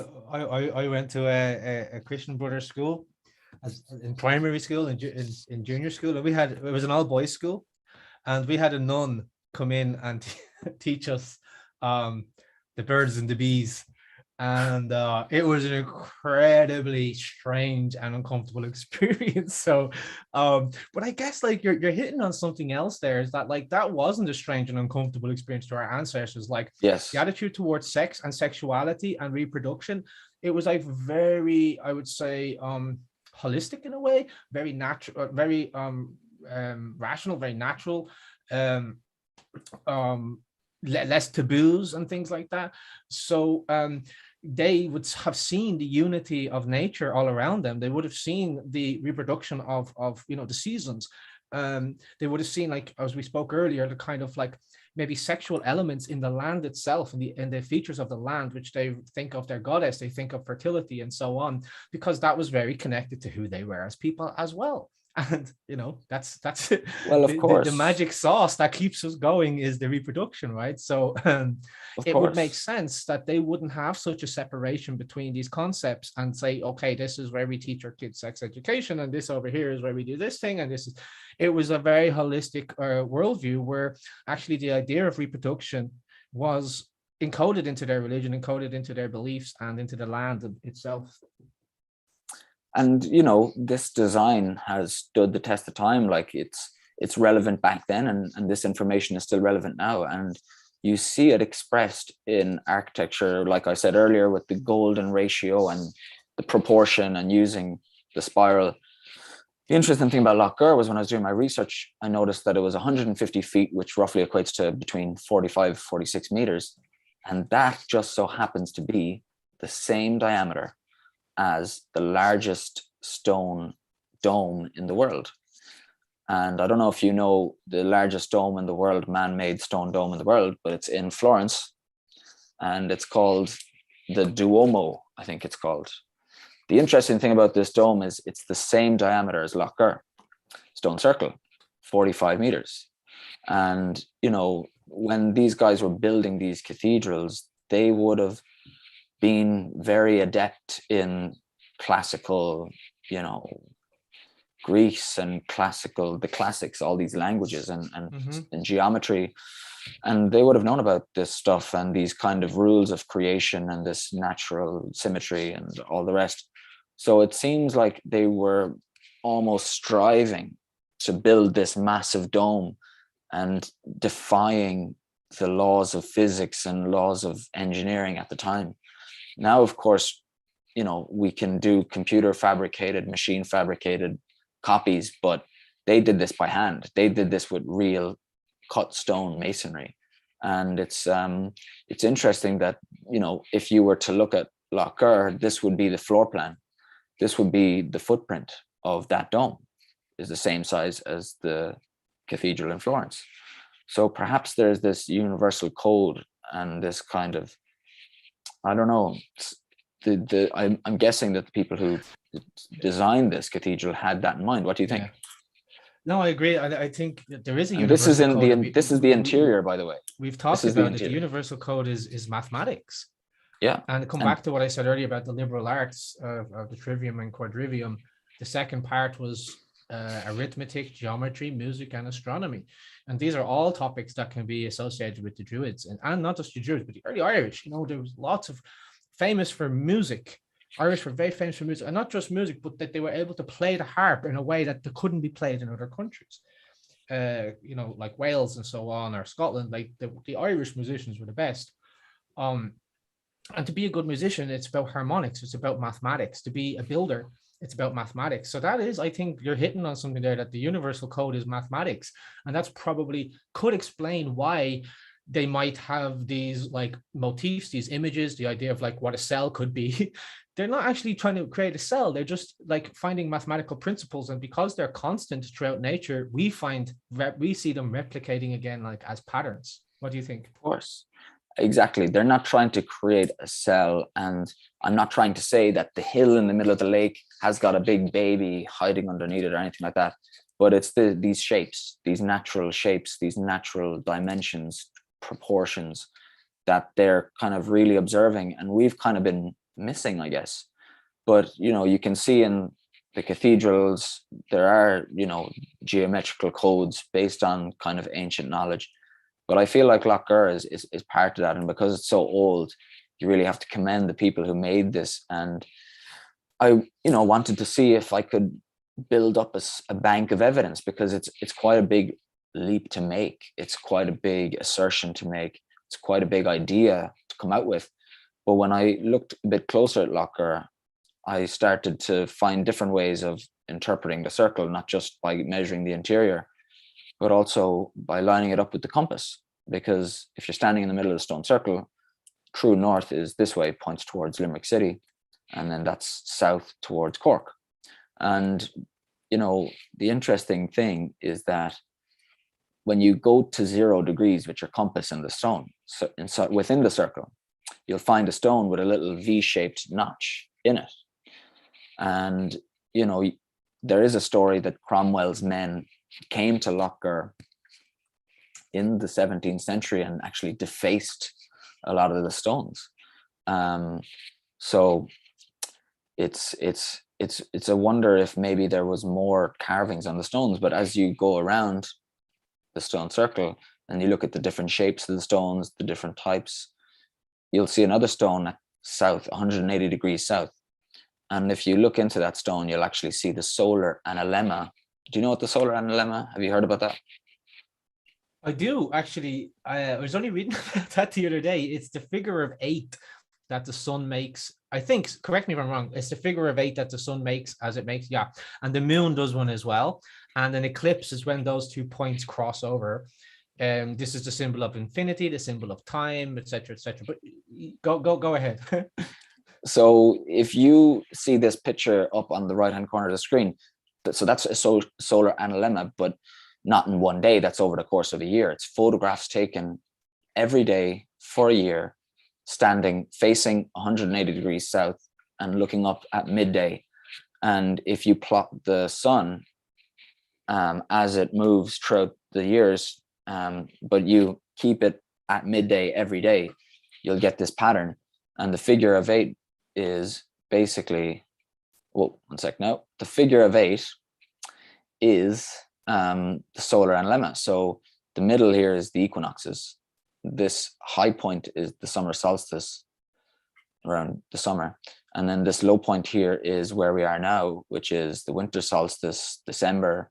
So that's the path of the sun throughout the year, and it creates this beautiful shape. And, isn't it interesting? 180, it's got the figure of 8 in the 180 as well.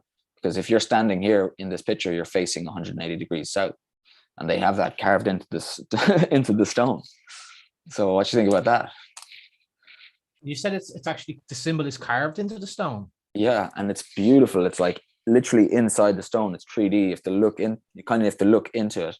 But if you're ever paying a visit down to Limerick, let me know and I'll show you, because it's obviously it must be difficult to explain these things over a Zoom call. Well, you're doing a great job of it. To be fair, you are doing a great job of it, and the pictures are really helpful. This, how do you say it again? Analemma? I can't remember how to say it. Analemma. Analemma. Yeah, I've seen this like recently, and it's reading about like its occult significance and how this is the symbol that we use for eternity, infinity. This is also, I know that the picture you have there, it's a bit like elongated, but it's also similar to the drawing of an hourglass, like the outline of an hourglass. So in symbolism, and this symbol is represented, it's the idea of like the passing of time, and we see it as infinity. But that symbol of infinity came from somewhere, and it was like mapping the movement of the celestial bodies throughout the year. And it's fascinating when you start to realize that all of these standing stones, not just 1 or 2, but all of these standing stones have astrological significance. For example, we all know about Newgrange on the 21st of December. But what about, I think it's Nout or Doubt, one of them, the bigger one, the one that didn't cave in. That aligns on the equinoxes. Both equinoxes has a chamber on the early and the later equinox in the year. Each chamber lights up. The Mound of the Hostages on the hill of Tara, that aligns with the Halloween. That aligns with Samhain. So November the 1st, on the sunrise, that chamber will light up with the light of the rising sun. So what we're looking at here are kind of like, I think, like calendars, ways of like acknowledging the movement of the sun and worshipping that.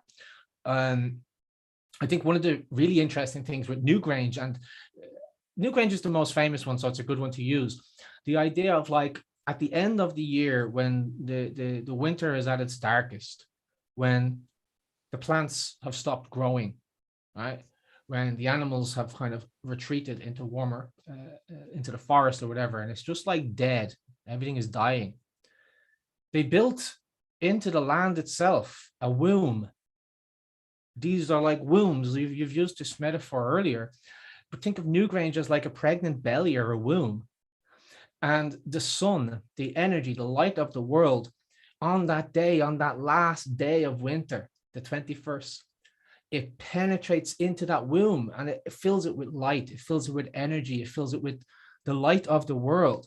And it was a sign that our ancestors knew that when that chamber was filled with the light of the sun, that spring was coming back. Life was going to return. So we can see it in things like Newgrange and Nowt and Doubt and others.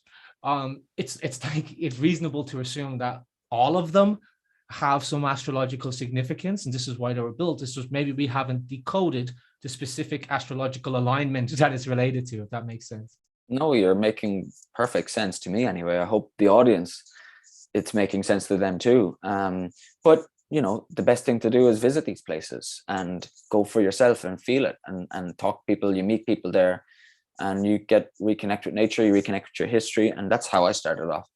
But what I would say about, you know, Newgrange is you kind of hit the nail on the head. Yes, it's about reenacting, or I guess, representing these natural mechanisms of the natural world and creation through their art, through their engineering, through their, you know, stone circles. And, you know, this stone circle at Lough Gur is actually called Grange Stone Circle. Groinche, I'm not sure what that means in Irish, Groinche, but that's the Irish for Grange. And, you know, they say Newgrange is called Newgrange because this Grange was the old Grange. Yeah. I don't know whether that's true or not, but that was something a friend of mine told me. I'm not sure if the early Irish were calling it Newgrange. That's an interesting one. I believe like it's more appropriate to call it like Brunaboyne or Bruangus as well, because that specific brew, the brew, I should explain, is a word in Irish for like a palace. So the brew is another name for these passage graves. And this was like the palace on the Boyne that belonged to the god Angus, who was the god of youth and beauty and all of these things. So I think I have a lot of problems with Newgrange and how it was excavated and how it looks today. I think that they took a little bit of creative license here with the reconstruction of it and even the naming of it. But like to call it Brunaboyne or Bruangus is to honor what it was originally and what our ancestors would have called it, I think. And have you heard about Stonehenge? The original name for Stonehenge was, I'm not exactly sure, but something along the lines of Cora Druantia, or Cora Gigantia. Have you heard of that? I'm racking my brain. It's like there's a little bell ringing there, but Cora, it means like the stone of the Druids or something, does it? No, it means dance of the giants. So that's what Stonehenge. Wow. Yeah, dance of the giants. Wow, that's what Stonehenge. It's interesting there because like the Giants Causeway, Cluckan the Forum is like there's the pathway of the Fomorians. So there's this like giant motifs embedded into our landscape as well. But just because you mentioned Stonehenge, there's a question just a few minutes ago from Mary in the chat saying, is it true that Stonehenge was built in the 1950s? And yes. My understanding of this is that like there was a ruin called Stonehenge that they discovered and that they actually reconstructed it. And you can find black and white photographs from that time in the newspaper of them like using cranes to lift the stone back on. There was a joke. I was never able to verify if this is true, so I think it's a joke that they actually moved the stones during the year for daylight savings times. I'm sure that must be a joke, but they did actually kind of like reconstruct this in the 1950s. Make of that what you will. That's a good thing. I don't know. She's right. They did the same thing with Newgrange. She's totally right. Newgrange was, reconstructed. No, Stonehenge. She's talking about Stonehenge. Oh, sorry, Stonehenge. Yeah. Stonehenge as well. And there are photographs, and I don't think it's. I think a lot of people know that. about Stonehenge, but the question is whether or not they actually put it up exactly how they found it.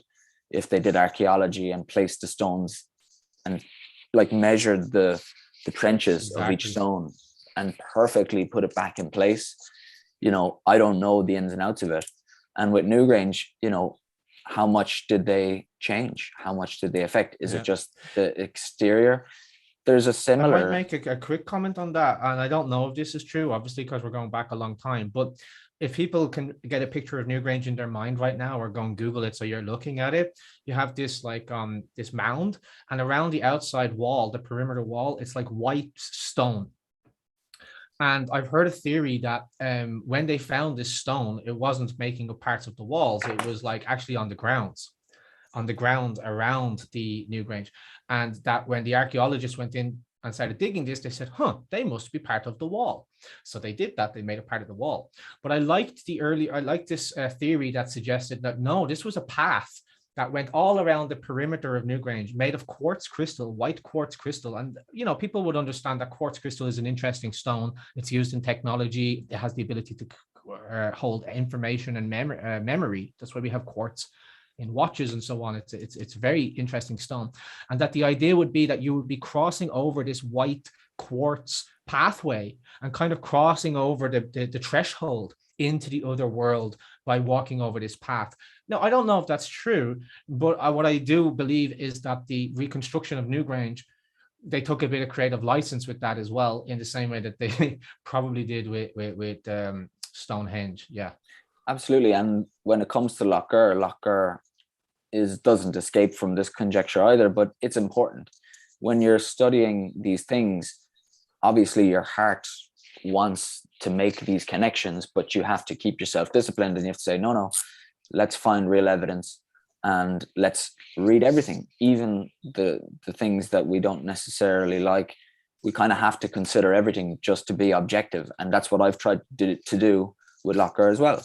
And Lough Gur is no different. There's a archaeologist from UCC who published a book only 2 years ago about the archaeology of Lough Gur, and she says that it was just this antiquarian reconstruction. And when I read it, I was shocked, but I said, look, I'm going to finish reading it because it's important to take on other critiques and opposite views. And, you know, she is an archaeologist of UCC. She's highly esteemed. So I read the book and I looked a bit closer, and her conclusion that it was this antiquarian folly was based on very, very minimal evidence. So it seemed that perhaps she was making a leap as well. And anyone can read that online. It's Rose Cleary, Archaeology of Lough Gur. And I think... I know you don't really know the answer to this, but I'm curious, like, what would be the motivation behind that from her? Like, what would she get out of maybe downplaying Lough Gur, claiming that it's a folly? What do you think the motivation is there? Initially I wasn't sure, but I just read the book. I read the paper online, and I said, look, I'll keep an open mind, but this evidence that I've seen says that actually we really couldn't have constructed something like this ourselves. And she bases it off of really just a very, very small kind of written account that says that certain stones were added, which we know there were stones added, but there are originally 13 megaliths, and those 13 megaliths all have their stone trenches dug, and that was catalogued by Sean O'Riordan.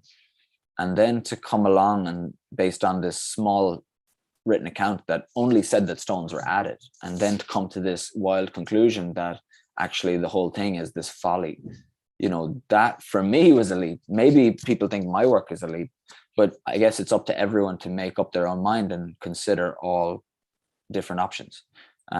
So the interesting thing about this now is to get back to the compass, is that you look at 0 degrees north, that's true north, and that had the notch.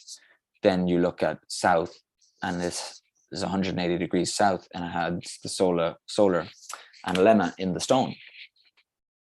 And you start, as you said earlier, it's all about these cycles and these different life cycles. And, you know, I feel like for me, that's what their life was. It was cyclical. It was in tune with the seasons, and they had a kind of different approach to looking at things. So what I put together was, I went on to Google Earth, which anyone can download for free, and you can actually measure very accurately the kind of directions that directions are within the stone circle. And what I found is that you can see in the previous slide over here, this is the entrance passageway. So this entrance passageway is somewhere between 55 and 60 degrees.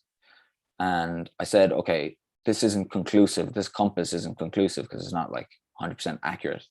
So when you put it through Google Earth, you can gain a really kind of accurate line, and it gives you 58.03 degrees. So that means that this entrance, which is the kind of most obvious feature of the stone circle, is at 58 degrees. So what's it with 58? What's 58 got to do about it? Well, most people think that this passageway is lined up with the solstice on summer solstice, the solstice sunrise. But actually, if you measure that, and you can do that on Stellarium, which is a computer software you can download for free as well, you'll see that it's actually 48 degrees northeast on the summer solstice. But because there's lots of trees and a hill in the way, you don't actually see the sun till much later when it's higher in the sky. But I believe that they would have been more thorough. Sorry? It might not be a summer solstice site though, right? This is it. That's the point. There was a comment there, if I can just jump back to it.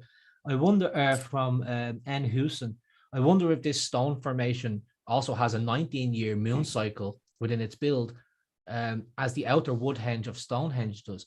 So I see exactly where you're going with this, and you're saying, okay, it doesn't line up exactly, but it might be the wrong alignment. It might be like a moon cycle. There might be something else that we just are not being able to perceive right now because the cycle is too big, or we just haven't found the right stone or the key, the key to unlock the mystery. Well, I think that, as we saw on the previous slide, this stone down here at 180 degrees south is the solar analemma stone, or it might be this one. You kind of have to be there to see it, but that's got to do with the sun. I'm sure there's certain stones and certain things that have got to do with the moon. So I wouldn't categorize it as one or the other. But for me, the giveaway about Lough Gur is the name, Lake of the Nest. Lough Gur, Lake of the Nest. So for me, it's talking about rebirth, fertility. And when I actually measured it, I got 58 degrees.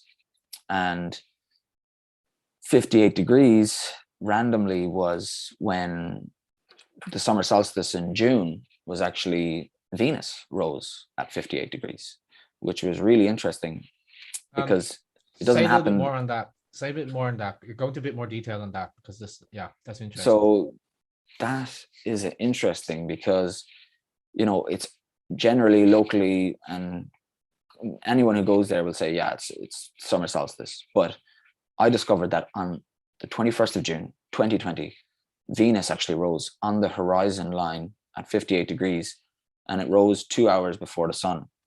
And that was during its morning star phase. So this happened last June, but the odd thing is that Venus itself is moving westwards. So its orbit with Earth is quite complex and would be the subject of another talk entirely. And if people are interested in that, I do one, but I don't want to get into it all today. But it was just interesting that I noticed that it was actually Venus that it lined up with. But Venus itself doesn't always appear there every year. In fact, in 2012, 8 years prior, it was at 57 degrees. So it got me thinking, perhaps this is moving 1 degree every 8 years. So that would mean that the last time it actually lined up with this entrance would be 8 years multiplied by 1 degree. And then that would be multiplied by 360 degrees. So you would get a number, a date in time that this happened. So when you multiply 8 years by 360, 360 degrees multiplied by 8 years, you get 2,880. So the last time it actually lined up with this was 2,880 years ago.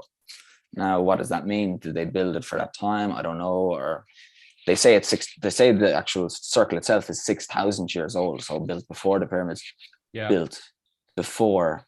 So you were very lucky then, weren't you?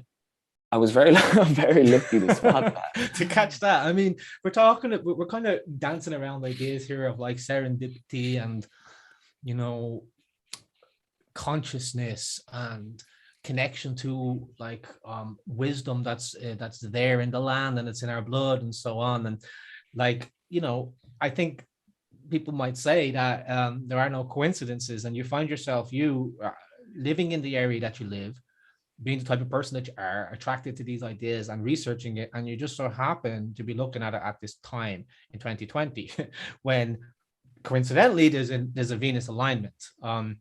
I think it would be interesting to do a little bit more research on this and say, okay, there's Venus, but maybe there's other alignments that you could check. So yeah, it was 2,880 years ago, but maybe there's other things that are going on there as well. Absolutely. And this is the entrance passageway for people who haven't actually visited Lough Gur before. And this, you're standing in the entrance passageway looking into the stone circle. And the interesting thing is that the shape of the passageway is this kind of V shape here. And V for Venus, V for the feminine, you know, V is a very feminine kind of symbol, the downward triangle. It's the chalice, yeah. The chalice, the Holy Grail, like, you know, that's kind of what it represents. And then in Ireland, it's a Newgrange as well. It's like this feminine, this Holy Grail, this kind of, this goddess. And it's very beautiful, very profound, but it's simple, and it's just there to be appreciated. The interesting thing is that this is 58 degrees connected with Venus, perhaps not. That's kind of where I am at the moment. But at the other side of the stone circle, you'll see there's another V notch. There's another V shape as well. So the question is, you know, where does that go?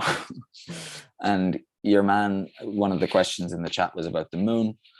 Perhaps the moon is connected to it as well. I haven't found that yet, but I'd encourage people to do research. And this is a hobby. Sometimes it might take up a lot of time because it's so fun to go out to these places. But I would encourage people to visit your local sacred site. It might not just be Lough Gur. There might be other places in your locality that are worth looking at and studying. This just happens to be my home, and I've just you know followed it quite a lot. And with the moon cycles, what I would say is it does feed into that kind of cyclical, that kind of geometry, because obviously there's 28 days between one full moon and the next. And that's the same with the menstrual cycle, just 28 or 29 days in the menstrual cycle. So our bodies are connected to the cycles of the spheres. And Venus, for example, has a 9-month cycle, which is gestation. Pregnancy is 9 months. So yes, we're connected with these kind of cycles of the moon, of the sun, I don't know, of Venus. Well, the female is anyway. And that's why it's a kind of shame that the role of women have been, you know, desecrated over the last 2,000, perhaps even 4,000 years. But in Ireland, we didn't desecrate the female. We actually respected and revered it. And that shows up in our folklore, you know. It's interesting, just as a little aside here, because like obviously this is the Brehon Academy. We talk about Brehon law. One of the things that people often comment about the Brehon law is they'll talk about the rights of women. Even if they don't know a lot about the Brehon law, they'll know about the rights of women, and they'll say, yeah, women had great rights back then. And it depends. It depends on what era on history you're looking at. And yes, the further back you go, the more you will see instances of powerful goddesses, like the types of Macha and things like this. And with the onset of the advent of Christianity in Ireland, you can gradually see over that time a decline of the role of woman. And it kind of comes back to your first couple of slides, doesn't it? You know, and I think it's a good way to pull it back to that. Jerome saying like woman is an evil creature, whereas like to the Irish, this was like, you know, the feminine was the sovereign, feminine was the goddess. It was like, and in that sense, it was a symbolic of nature. And the idea here implicit in that is that in order to rule or in order to have a happy society, you must submit to nature. You must acknowledge the power of nature and bow to the power of nature. So it was like to use like the Hindu reference, like Kali. Kali is a destructive feminine form. She kills Shiva, for God's sake, right? Shiva's like one of the head gods. She kills him.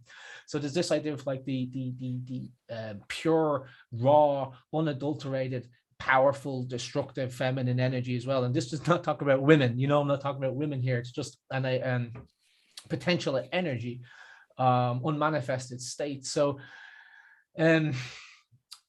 this kind of battle of the sexes, there was a comment earlier, I can't recall it exactly, but somebody was a bit not very happy with us, Fionán, because we're two men and we're talking about things like this very matter-of-factly, like we're talking about, you mentioned matriarchal society and other things we're talking about, like women's cycles and so on, and one of the commenters felt a little bit uncomfortable by that, which I find strange, because how are you going to heal this division? How are you going to reconcile this battle of the sexes, the only species in the world that has a battle amongst itself, if not by honoring the feminine within if you're a man, and I mean that in the spiritual sense, and the masculine within if you're a woman? Like, we are the same. We are the same. I have every right, and you have every right to talk about these things as anybody else does. So yeah, I think it is about honoring the feminine in the traditional sense. And I do agree it is a sensitive subject, and that's only natural, and it's controversial perhaps, but it's part of this process that we're going to have to take in order to heal the division, as you said. And I feel like that's why this research is valuable and it's worthy, not just for my time or yours, but for anyone to kind of embark and look at the world and come to some hard truths and hard conclusions. But you know, afterwards, when you kind of come to terms with these things, it makes you see things differently, and it really opens your eyes, and it's really affected me in a positive way. But I would say that you know, there's lots of pain and resentment that these women carry, you know, who've been persecuted for so long. Even, you know, being a midwife was considered witchcraft back in the medieval times. So, you know, hats off to women. They've carried a burden, but I feel like what we're coming into now is this new era, new time, when people are turning towards nature and they're appreciating wildlife and they're appreciating the softer side of life, and they're getting in touch with the cycles of the seasons, and they're growing plants and vegetables again. And I think things are picking up and changing, but we will need to heal and reconcile, you know, the differences that have been born out of these destructive ideologies that our society is built on, whether we like it or not. So it's up to us to each contribute and play our own part. And this is kind of what this place represents, and I'm just sharing the information, and do with it what you will. But you know, 58 degrees is the alignment of this passageway. This is facing southeast, so 58 degrees would be behind me for anyone who wants to get technical. But yeah, that's what that is, entrance is lined up with. So then this is getting back into the touchy, sensitive area, and I'm sorry, but it's just part and parcel of Lough Gur, and actually understanding the sites and understanding the lake and understanding creation, and you know, it perhaps is uncomfortable in our modern society, but actually it's profound and it's beautiful. So if you were to look at the number 58 divided by 7 days in a week is 8.28, and that means that if you were to look at 58 as 58 degrees, it could also be 58 days. And as I said earlier, you know, the moon cycle is 28 days, and the Venus cycle is 9 months between the morning star phase and the evening star phase, which is pregnancy, 9 months. So what's 58 days? Well, 58 days falls in the 8th week, you know, and if you were going to the doctor, the gynecologist, whoever it is, you know, you would follow the development using ultrasound technology over the weeks, and you would be able to see after a certain time whether the child was male or female. And you know, that's kind of very commonplace, but now to put it in this context in the prehistory is a leap. But I believe through the geometry they were able to kind of understand these kind of complex, you know, scientific issues, but just they got there, you know, through a different path. So the stone circle entrance lines up with 8 weeks, which is when an embryo becomes a fetus. So from the 8 week till pregnancy, it's a fetus, and from the from the first week to the 8 week, it's embryo. So that means that this number 58 is very important. You know, this number here, that number of days, that number of degrees. You know, I still haven't gotten to the bottom of it, but that's another link with Lough Gur being this lake of the nest, this place of rebirth, fertility. You know, it's evident in the numbers. And when you actually, you know, you can do a lot of this stuff, this research, with easy Google searches. Like, it's not rocket science. It just takes, you know, asking the right questions, and you'll come to your own conclusions, and you'll discover your own stuff. So that's what that is. Now, unfortunately, the lake today is in a poor state because it has been drained. It's been affected by domestic waste and also, you know, agricultural waste. And these are the algal blooms that have, you know, got worse and worse every year on the lake.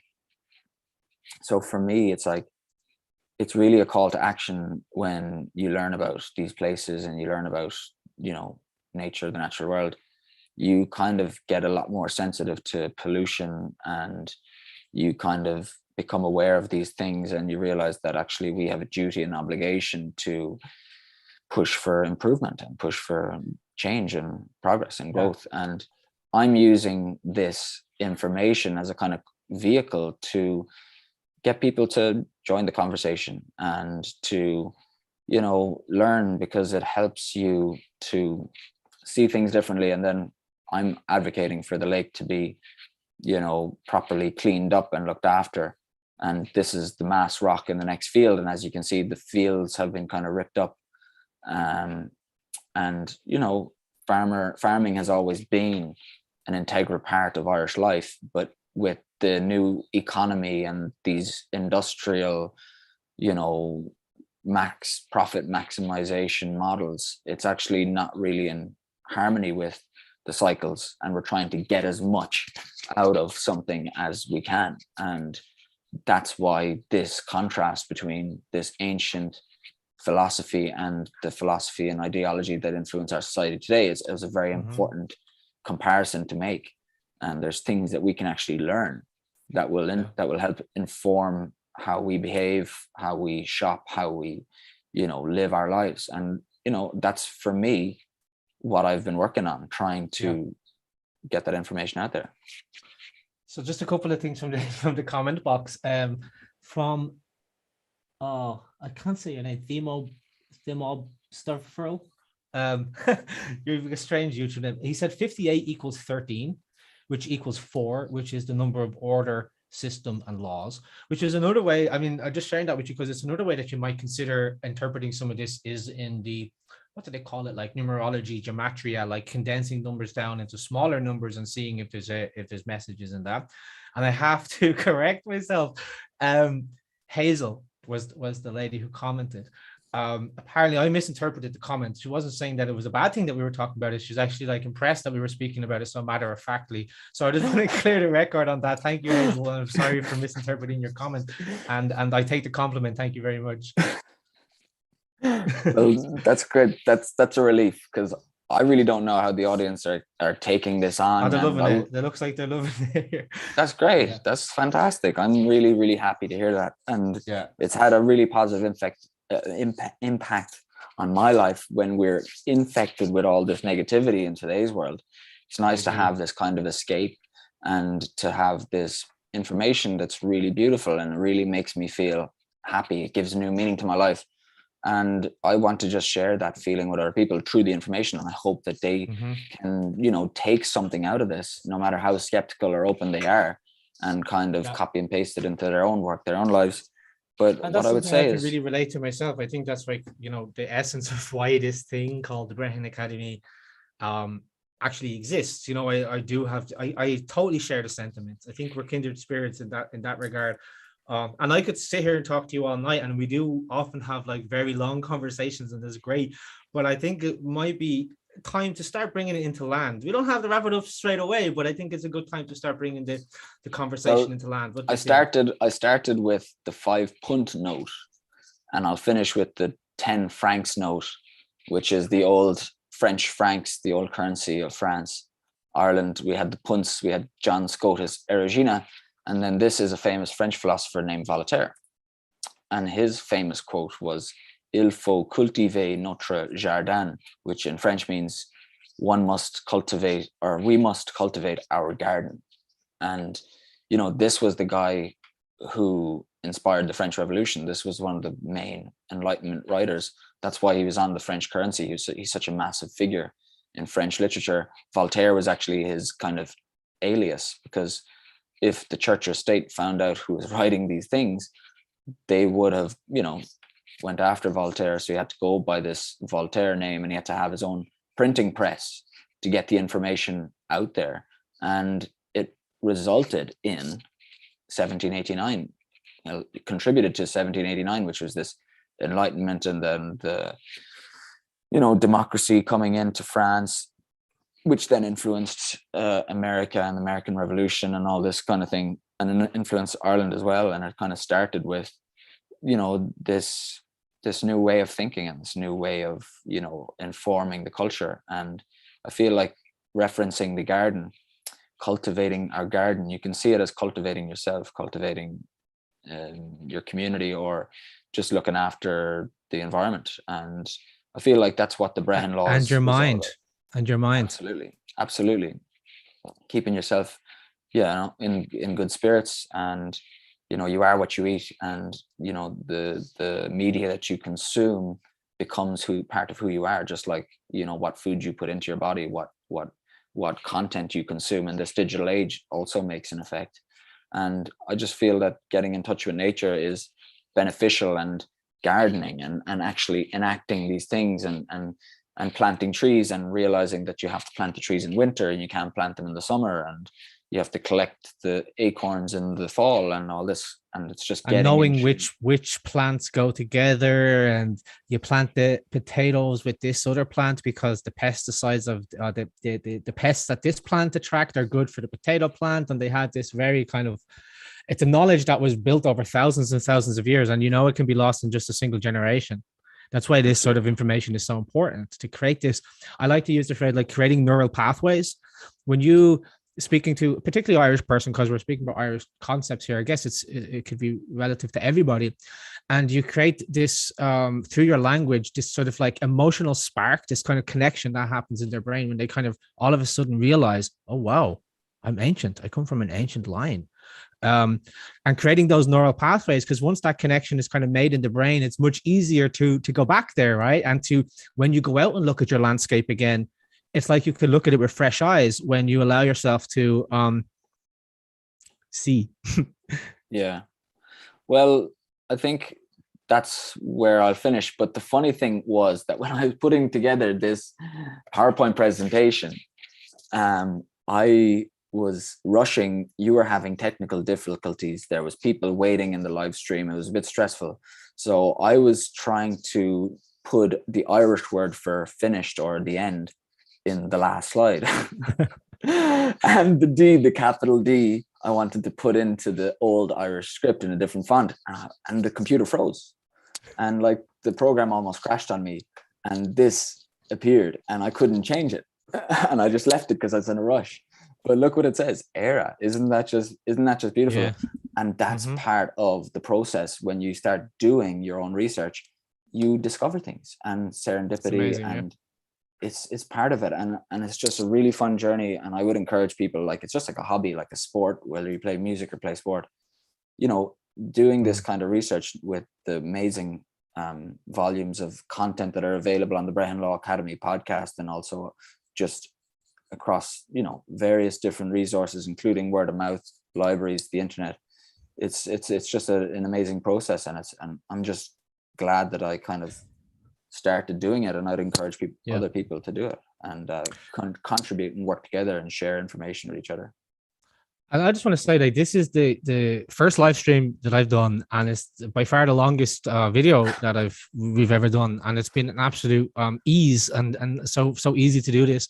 But because our audience has been like so great and stuck with us for all of this time, thank you so much, guys. It really means a lot for both myself and I know for Fionán as well. Would you have time, Fionán? Maybe if I can just do a quick scan and see if there's any questions. I just want to make sure that we honor the audience as well and make sure that they're getting a chance to have their say. Is that okay? Absolutely. Fire away. Cool. So somebody's asking, and we can try and keep them brief, I guess, but somebody's asking, did they ever do an archaeological dig at the lake? Now, I know you mentioned the OPW, but have they done any more significant archaeological research there, maybe in the last 50 years or so? Yeah, I know they did digs on the Stone Circle, and they did digs around the lake. I guess the most significant discovery, of course, was when they drained the lake, because they literally found thousands of artifacts. They had to get horse and carts to cart away all the artifacts. There was so much found. And there was so much found that they actually, the British government, who were in charge of Ireland at the time, they actually sold them. And now I think UCC did a study recently that almost every national museum in the world, national museum in the world, has a piece from Lough Gur in it. That's how many pieces were found. Wow. Yeah, and it's fascinating. It's something you can Google, and it's just, why was there so much there? Because the settlement is one of the longest continuous settlements in all of Ireland, and in terms of the archaeological excavations, I'm sure there's still more to be found.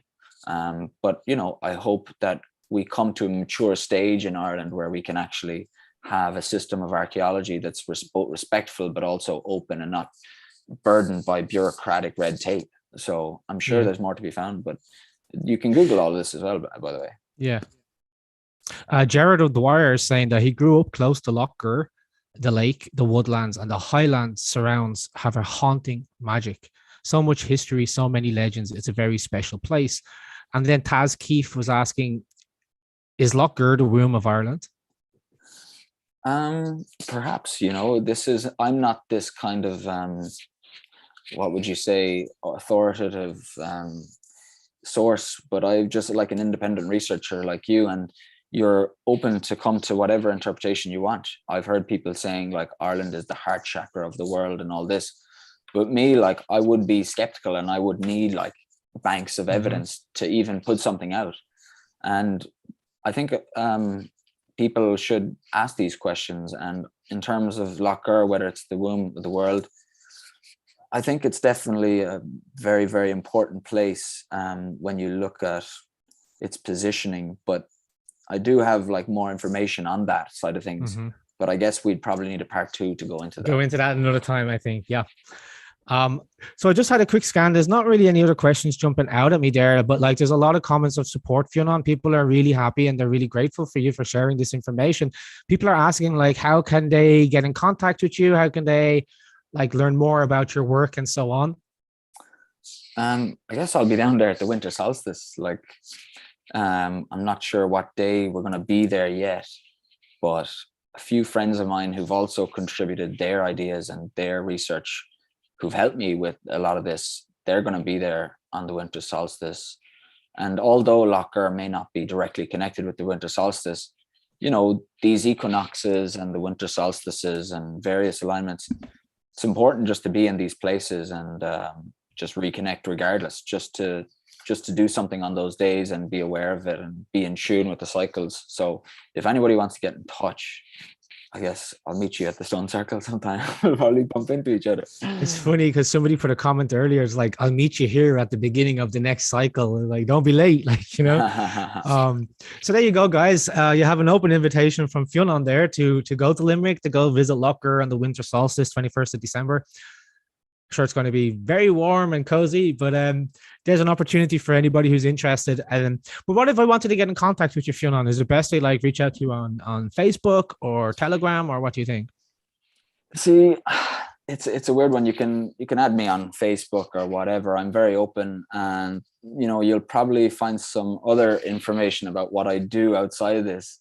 And I'll just say, like, I'm a bit of a jack of all trades, so I guess I'd be involved in kind of local politics, and I run a small little craft shop. Yeah, tell us about the shop. Tell us about the shop that you're running, Fionán. Well, the shop Limerick is in the Milk Market, which is one of the oldest markets in continuous use in Ireland. It's very historic, and it's in Limerick City. And basically, all of this information prompted me to try and do something that would, be of benefit to my community and to the country, and to, just try and make a positive impact through my work. And I opened a small shop that just sells like local crafts. So I make like coffee tables, I do upcycling, reuse stuff, and sell, local craft and art. And I charge a small commission, and then I sell art for like local artists and sell CDs for local musicians. And it's all informed by this information, and the kind of, when you take on this Brehon Law Academy information and you come to these sacred sites, it really influences kind of the way you work, the way you look at life, the way you set your goals. And that's kind of where I'm at the moment. And then naturally, when you learn about this and you see the pollution, you're going to get upset, when you look at Lough Gur and you realize what a special place you feel it it, is. don't you, man? It breaks your heart. You feel it in your heart, don't you? Yeah. I was looking at those pictures. I could feel it. Yeah. It really breaks your heart, and it makes you want to do something. And I'm just trying in the best of my ability to do something about the damage that's being done by not one individual, but just this kind of collective cultural fog, but we're getting there slowly but surely. But hopefully this information will kind of speed up the process of, protecting these places. Well, Fionán, this has been an absolute pleasure. We did have a bit of trouble getting it going at the start. Thanks again to everybody for your patience with me as we figured that out. Fionán, thanks so much for your time and sharing this information with me. I know we will talk again many times, but I look forward to having a conversation like this with you again on the Brehon Academy YouTube channel. So thanks you so much for your time, Fionán. Keep doing the work that you're doing. You have a lot of positive love and support coming from the comments there. So just keep up the work. Great. Well, thank you everyone for sticking with us all the way through to the end. I hope we took you on a journey. I'm really grateful to be on with you, Kevin, because I know I've wanted to do this a long time. I really appreciate all the work you do for, Ireland, the Brehon Law Academy, keeping an interest and really like displaying this information to people in a kind of engaging and accessible way. So thank you very much for that. I just wanted to say to everyone, Culla Sov, have a nice soft sleep. Isn't that a lovely phrase in Ireland? We Love say, it. Rather than good night, Culla Sov. Have a soft, have a soft sleep. It's a nice one. Thanks, mate. Talk to you soon. See you later, guys. Bye. I'll stop sharing now. Awesome. So, guys, thank you so much. This has been a real journey. I kind of knew what to expect getting into this, because obviously I've been speaking to Fionán before, but I intentionally didn't want to look at his slides. I kind of wanted to be surprised, like you guys. Really enjoyed this. I want to do more of these sorts of live stream things. I have some information on Brehon law, but my knowledge of Ireland is limited, right? And there's amazing people out there in the community. There's people in the chat box. You guys are saying some amazing comments on the other videos. You guys leave some really interesting factual comments that are always enjoyable to read. So I guess I'd like to just put it out there. If there's people out there who have information, who would like to come on and do something like what Fionán did, maybe you don't have to have a PowerPoint, but if it's a topic that you're interested in, that you think other people would be interested in, I'm inviting you, the world, to look at the Brehon Academy as a platform for this conversation. And I want to make it available to more people. So please let me know if you have any guest ideas, or if you have a topic that you'd be interested in talking about yourself. I guess I can wrap it up there then. Just invite you again to check out brehonacademy.org. Over there, you're going to find a lot of blog posts and working on having podcasts there. So these sorts of streams will eventually become podcasts. You'll also find the online courses there. So you'll find a course in early Irish culture and society, another course on Irish mythology, and a third course, which is obviously my favorite course. And the reason why I created the Brehon Academy is a course on early Irish law, Brehon law. What else is over there? We also have a store. So if you want to help out, I really appreciate it. We have some merchandise. No, we're not giving it away for free. Mars, sorry. There is no free. Everything has a price, isn't it? Unfortunately. So yeah, we have the store there. That's a nice way if you want to help us out, and you can get some like really cool, unique merchandise or gifts. Like we have own mugs on the store as well. And as you could probably tell from earlier on tonight, that there's a lot goes into this, and I'm kind of doing it by myself. Everything you see from the Brehon Academy, from this logo design to the website to the video to the editing and etc. Facebook, it's too much, to be honest. And I feel like I don't have enough the energy that I would like to have to pour into this. There's a lot more that this Brehon Academy can be a vehicle for. The time is right. And again, I'm extending that invitation to you guys out there who, if you're interested in being part of this project, if you want to, connect me with guests or topics, or if it's certain like things that you'd like to get involved in, please reach out, because I could use the help.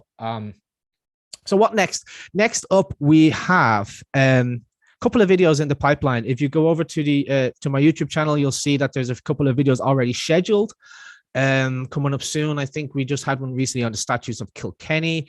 We had one on becoming Irish, Níos Geally Ná na Gael Féin, when the Anglo-Normans who came to Ireland became more Irish than the Irish themselves, because they fell in love with the place and they fell in love with the law. It's a very interesting piece of our history. And what else is going on? Story of an Irish Sept, chapter 5 is in the works. Hopefully this week I could, if not this week, within a week, I'll get that out. And I'm working on a really cool project. I'm really enjoying it. It's called The Historical Memoirs of the Irish Bards. It's a book, I think it was written in the 1800s. I have to double check that. But I'm putting a lot of effort into really a little bit of a higher production value than what I usually do. Trying to tell a more visual story, some really cool images that I have of the bards in art and history, talking about their dress, talking about the music. It's a really interesting book, and I've narrated that for you guys. I'm just in the process of turning it into videos, which obviously takes a lot of time. And, unfortunately, I can't do this full time. I have a job and I have, you know how it is. So that's that. Thank you so much for sticking with Fionán and I tonight on this journey. I know it was a long one, and I hope you guys got a lot out of it. I surely enjoyed it. And until next time, Slán, go fall.